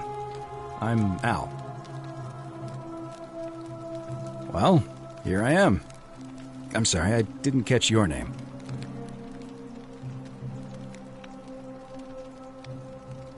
Know who you are? I barely remember how I got here myself. Oh, did that lady in the forest send you in here after me? I guess I lost track of time, learning about the history of this place, and it is extraordinary. I'm fairly certain you and I are the first people to set foot in this city for about 2,000 years. Fortunately for us, the last person in here was a Roman man named Galerius, who inscribed an account into a tablet. Apparently there was a community of 20-something people trapped in here, and living in fear of a curse they called the Golden Rule. They believed that if even one person sinned, an unknown god would cast them all into gold, like the 1,000 people who'd lived here before them. Then, one day, just as Galerius had finished praying for a good harvest at the shrine of Proserpina, an oracle appeared, said barely a word, and entered the temple of the mysterious god, this one here, and demanded an audience. And the doors just opened up to her. Nobody knows what went on in there, but Galerius wrote the oracle must have been more persuasive than Odysseus, because the next thing he knew, the ground shook, and the voice of that god rang out over the city. The many have suffered long enough. Unfortunately, Galerius' account just sort of stops after that, leaving a lot of questions unanswered. What became of him, and the other people who lived here? What happened to all the golden statues? And did this mysterious oracle single-handedly undo the curse that had terrorized people for hundreds of years?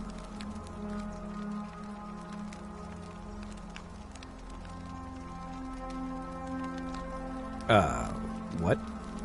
Oh, I see. For a moment there I thought you were serious. Anyway, I think I found a way out through the aqueduct that brought water into the city. Follow me.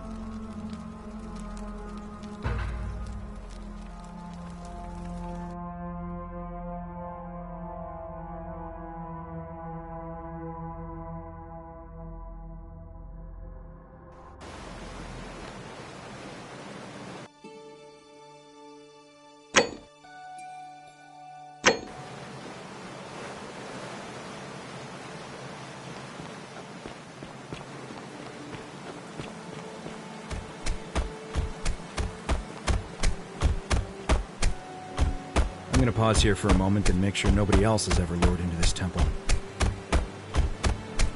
You go on ahead, and I'll be there soon.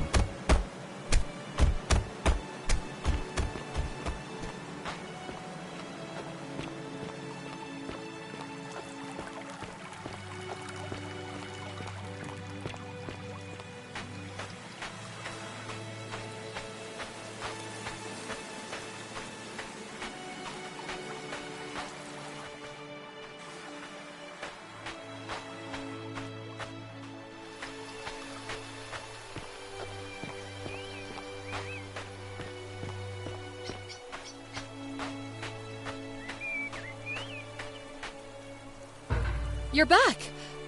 But you're alone. Does that mean you didn't find Al? Oh, what a relief. Thank you so much. I was beginning to think you'd both become trapped in there.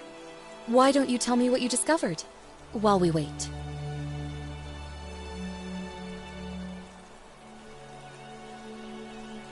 Ah, I see. I thought you might. Well, now you know. I suppose you have questions. You can just call me Charon, if you like. I am sorry I was not completely honest with you when we first met. I do not enjoy deceiving people. Believe me, I do not. But I have learned, from 5,000 years of experience, that most people find comfort in familiarity, in gradual change, and coming to see the truth in their own time. That you died, of course. You were dead when I brought you here. My role, as the servant of the god of the underworld, has always been to assist the chosen to cross the threshold from the land of the living to the land of the dead.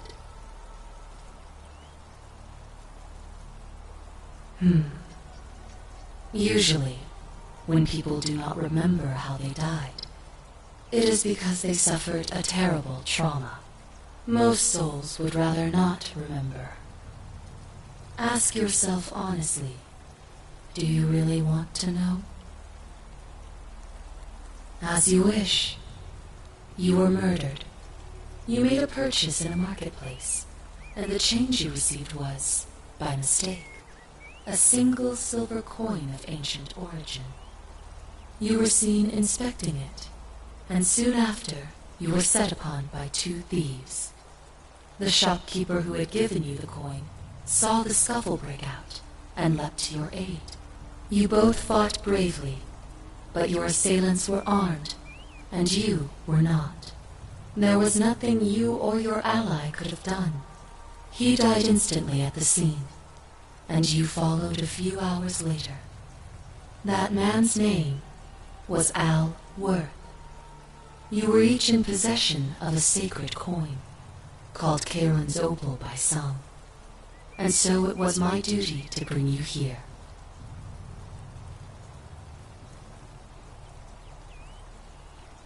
It means I am now bereft of purpose. There is nobody else to ferry here, nobody to keep you company.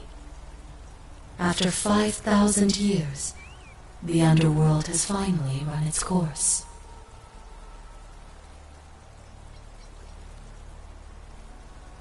Perhaps you have heard the tales of the Greeks and Romans burying their dead with a coin in their mouths to pay the ferrymen for passage across the river. Well, those stories contained a seed of truth, but not any coin would do. A long time ago, my master created 1,000 silver coins and had me distribute them across the world. My orders were simple. Whenever a person died in possession of a coin, I was to locate them and ferry them here.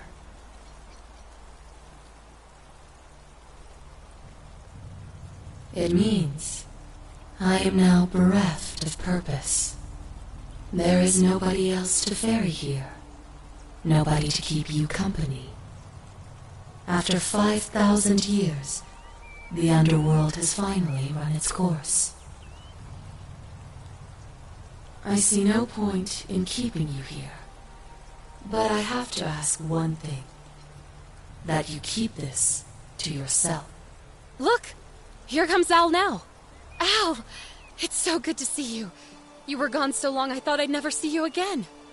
Kinda lost track of time in there. You wouldn't believe what we found. The ruins of a long-forgotten city. And there was a tablet describing an oracle who confronted a god and undid an ancient curse. Sounds like quite a story, and I look forward to hearing all about it. But you two look exhausted. Why don't you hop in my boat and rest while I ferry you back to civilization? Sounds good to me. And you? Are you ready to go home?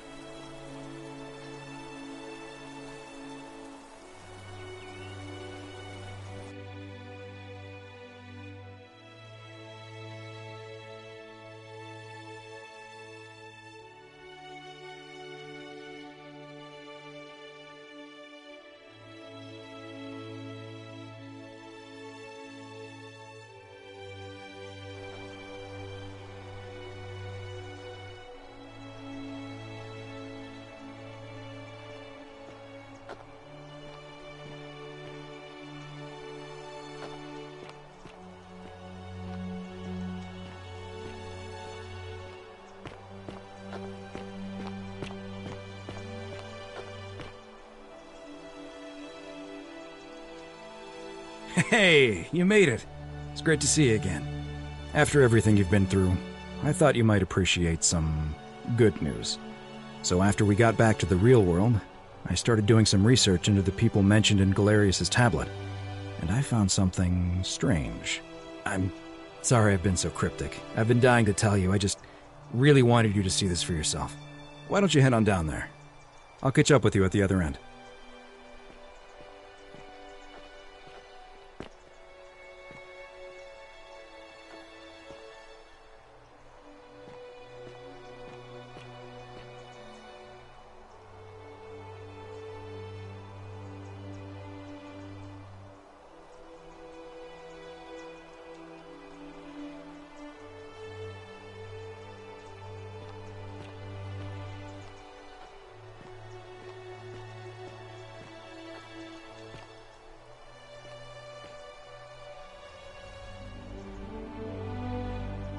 You're finally here. Remember me? It's a crazy story. After you disappeared, Karen appeared and told us she was returning us to the world. Even gave us some coins to help us start our lives over. Only, for some reason, she returned us to your world instead of ours. Anyway, I know we only ever had that one conversation, and I wasn't even sure if you'd remember me, but I wanted to say thanks for freeing us from the underworld and giving us a second chance at life. Oh, I used Karen's gift to buy a farm in Umbria. Got a villa on it too, with enough room for Dooley, of course. It's hard work, but I sleep soundly every night. I'm finally my own man, and I wouldn't change it for the world. I know! I can't believe my luck either. But we're engaged and living together. We're planning to get married next spring. If you're going to be around, we'd love to see you there.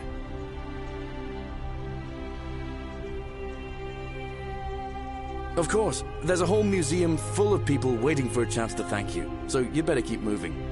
We'll speak again soon, my friend. Oh, hello. It's you.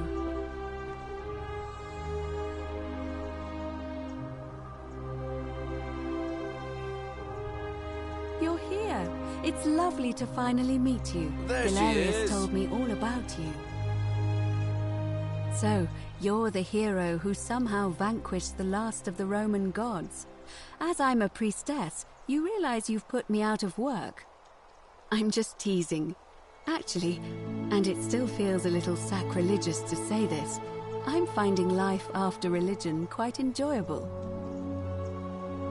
Galerius and I are engaged and expecting. We've just bought a lovely villa in the countryside with room for a large family, and Dooley too, of course. It feels like the world has just opened up for us.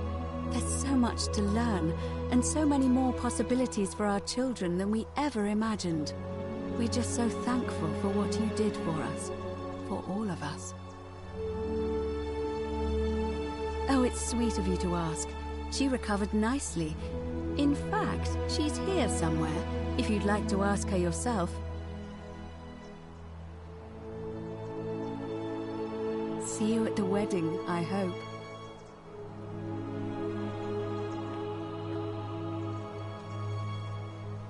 Hello, I'm Dooley. Galerius said you're very nice and a big helper. Thank you for getting us out of the bad place. I didn't like it. I live at Galerius and Equitia's house. They look after me now and help me remember when I forget things, like brushing my teeth.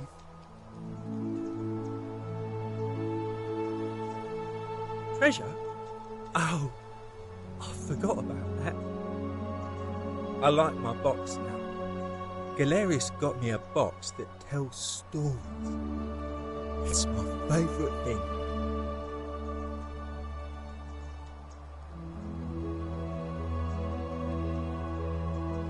Yeah, they're fun. Bye-bye.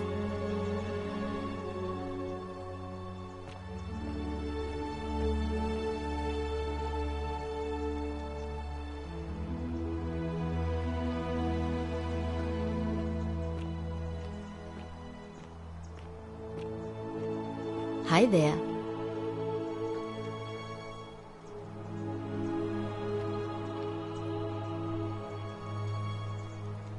You are here. It's nice to finally meet you. Lucy is fine. I'm making an effort to blend in, as you can see. We are all trying to keep a low profile. If the world knew we died 2,000 years ago and were suddenly brought back to life 12 months ago, they'd never leave us alone. Speaking of which, I wanted to say thank you in person. I'd say the gods smile on you, but I hear you drove the last of them off. So I'm studying to get into medical school. As much as I resented the responsibility of keeping everyone in the city alive, when it ended, I realized I missed it. So I guess I'll just keep saving the world, if begrudgingly, one patient at a time. Oh, she didn't make it. She died from poison while you were in the Great Temple. It was very sad. She was a good woman and a friend. It wasn't your fault. Decius is to blame. He's here somewhere too. Not that anyone would talk to him. I'm not even sure how he got invited. You too. Don't be a stranger. Hey.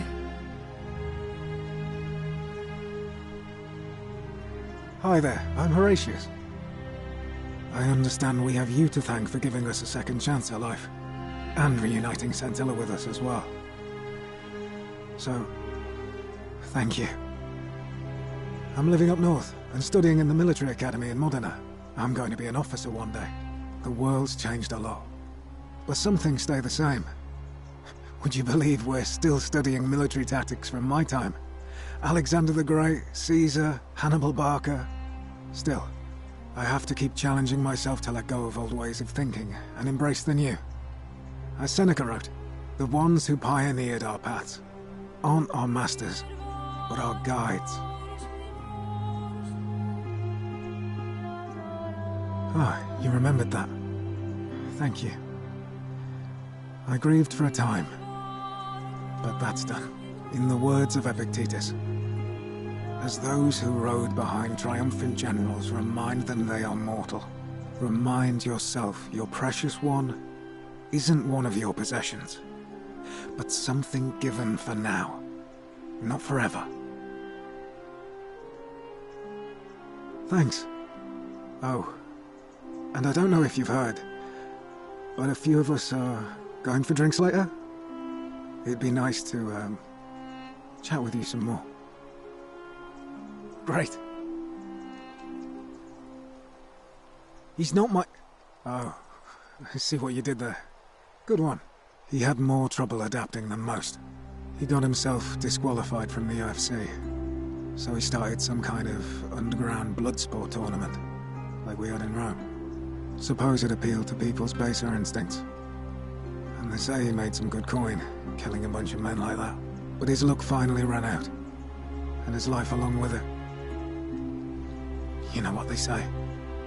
Live by the sword, die by the sword. You're not wrong. See you at drinks later, I hope.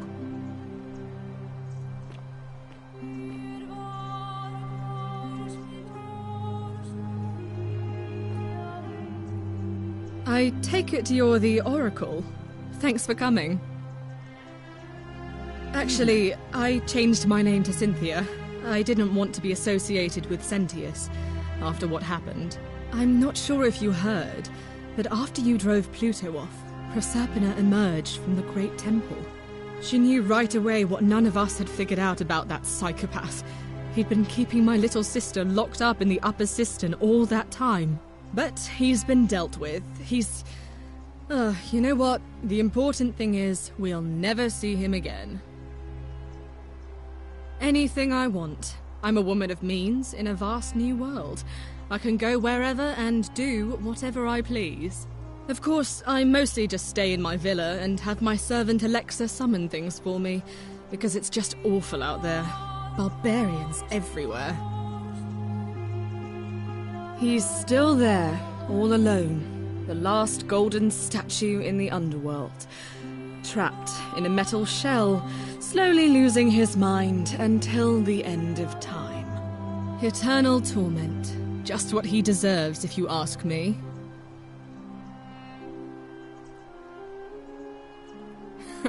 Then I suppose he got his wish. You too. See you around.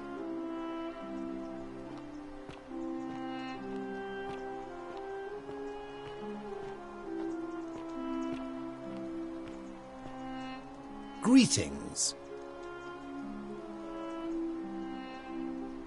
I take it you're the oracle everybody's talking about. It's a pleasure to finally meet you. We have... I'm sorry, I don't remember. In any case, I'm Philip. I never thought I'd leave that cave, let alone the city. And now I'm living in the 21st century. What a time to be alive. And it seems I have your Catabasis to thank for it. I'm working as a consultant to the Faculty of Classics at Cambridge University, helping fill the odd gap in their knowledge. Not that I need the money, but I do love being around enlightened minds again. My sincere thanks once again.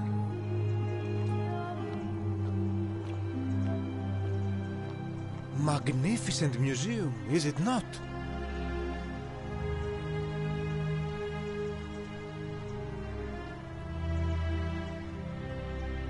Greetings.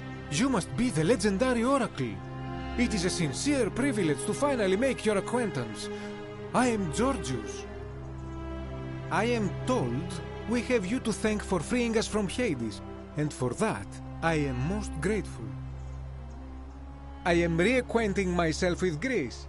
It has changed so much over the last 2,000 years, I barely recognize it. This is at once heartbreaking and thrilling. Perhaps one day, once I have seen all of this new Greece and sampled her delights, I will settle down in Santorini in a villa overlooking the azure Aegean Sea. I hope you will join me there and regale me with the story of how you faced off against the fearsome god of the underworld and won.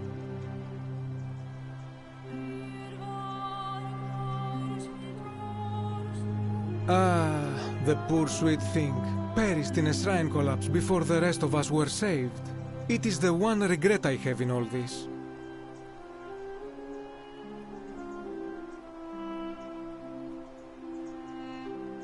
My friend, there is no need for you to apologize. You have done more than enough. You too, my friend.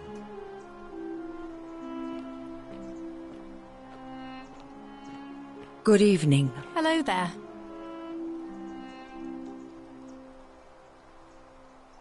You're here! It's so lovely to see you again. I'm thankful that you're here. I was sure the person who drove off the last pagan god would have more important things to do than visit the likes of us. But thank you for coming and for saving our lives. What you did was extraordinary, and I'll never forget it. I'm living in Rome again, in a charming little flat by the Tiber, not far from my old place. Oh, and I'm training to be a crisis counsellor. After we lost Ulpius, I spent a lot of time reflecting on what I could have done differently. I couldn't shake the feeling that if I'd just found the right words, he'd still be with us today. In the end, I decided to devote the rest of my life to helping others like him.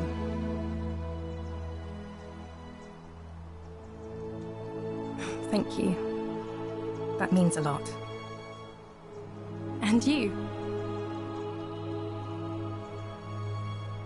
Greetings. Thank you for your kind words and for liberating us all. In all the time I was in the underworld, I never once imagined that I might end up in a place so much like Elysium. I'm recovering.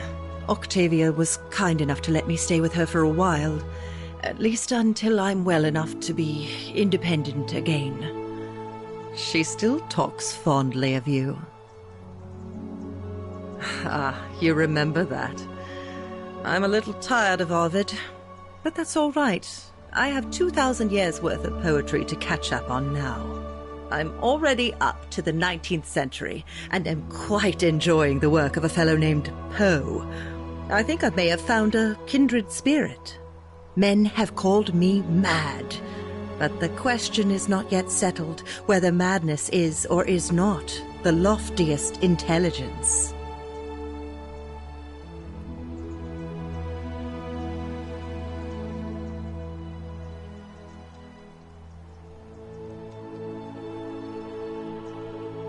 And you, farewell, friend.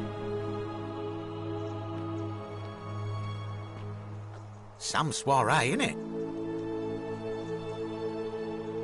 Ah, hello at last. You must be the oracle I've heard so much about. I'm Dacius. Listen, I wanted to express my sincere appreciation for what you did. If it wasn't for you, I'd never been able to sell all those useless old relics I accumulated. Whatever you did in that temple made me a very wealthy man. Thank you.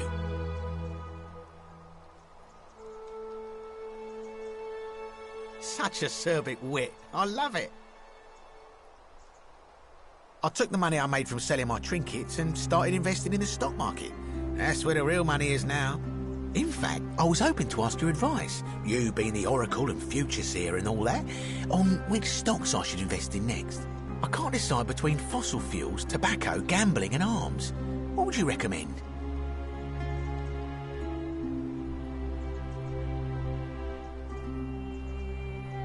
Oh, don't be like that. You can tell your old pal Dacius.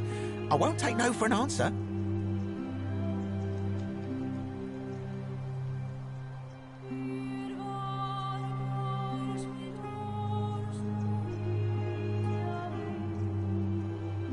Oh, of course, yeah. I was just thinking the same thing. I'll go home and buy up as much stock as I can tonight. I'm going to make a bloody fortune. Of course, don't let me keep you. Thanks again for the tips, my friend.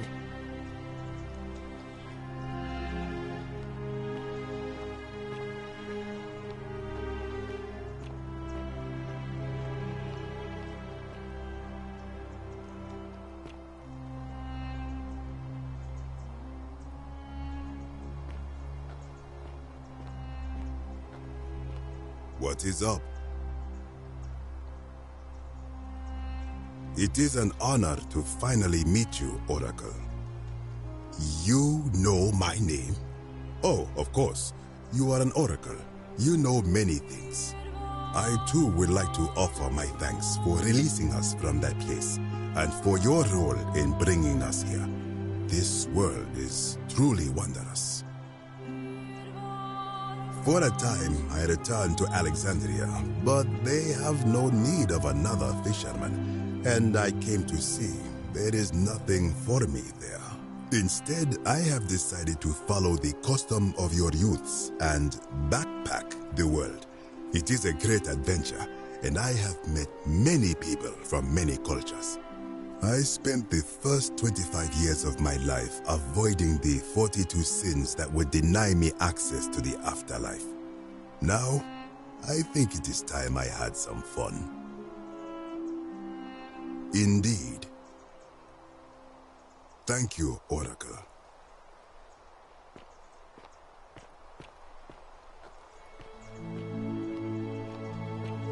Hello.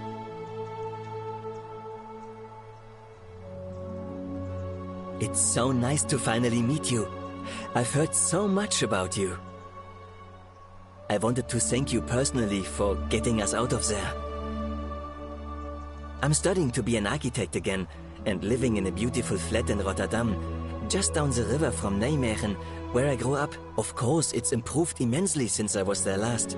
Gleaming futuristic buildings and clean streets full of educated, accepting people.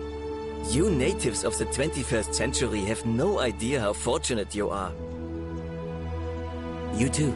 If you're ever in the Netherlands, I'd be happy to show you around. It's the least I could do.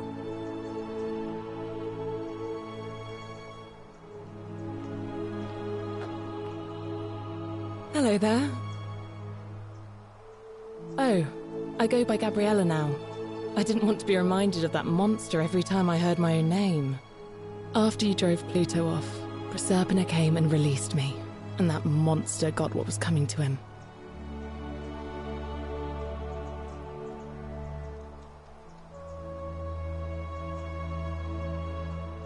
Don't worry, nobody did. I'm living by myself on a little vineyard in Umbria. It's something Ulpius and I used to talk about doing when we got out, and I thought that's what he would have wanted. But it's been hard. I don't know what I'm doing, and it's just not the same without him. Mostly it just reminds me he's gone. Oh, it's hardly your fault. I'll be alright. In time. Thanks. You too.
There you are. I hope you enjoyed that. Now, there's one more person I wanted to introduce you to. I think you know her. Sorry if I frightened you. Just a little joke I've been saving for a long, long time. Allow me to introduce myself properly. I am Proserpina, former goddess of the cycle of life and renewal, and now a regular mortal. I wanted to meet you in person, and thank you for freeing all these people, and me. I hate to think what would have happened to us without your intervention.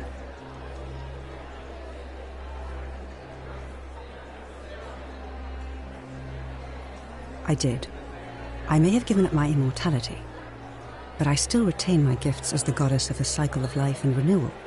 After witnessing Pluto punish countless poor souls over thousands of years, I knew this generation, the final wave, would not survive. So I tried to give them a way to buy more time. A second chance. Rather, as many second chances as they needed to avoid his wrath. So I whispered to Sentius in secret, telling him the prayer required to create a portal in my shrine. I knew the danger of humans being corrupted by godly power, and so I put a safeguard in place. I required the creator of the portal to sacrifice their own life, so that it could only be used selflessly to help others. What I did not anticipate is that Sentius would retain his accumulated memories from each previous day, and as a veteran soldier he had long since shed his fear of death. He quickly discovered that he could, in effect, prolong his own life indefinitely by exploiting the cycle. Of course, once I had taught him the prayer, I could not unteach him, and there was little I could do but wait for someone like you to come along and see him for what he was. We are all fortunate you came along when you did. I don't know what happened to him. I haven't heard from him, and I rather hope it stays that way.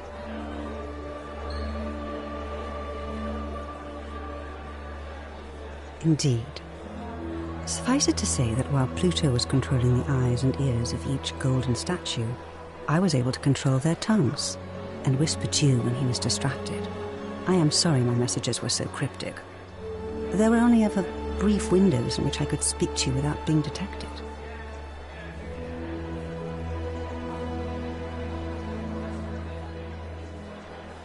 Oh, she inherited dominion over the underworld. Last time we spoke, she was working on a new world of some kind. She wouldn't say what it was, but I'd be surprised if you don't run into her again. I imagine we all will, one day. And you, although it feels like I've known you forever. Oh, and one last thing. Do you remember all those golden statues scattered throughout the city?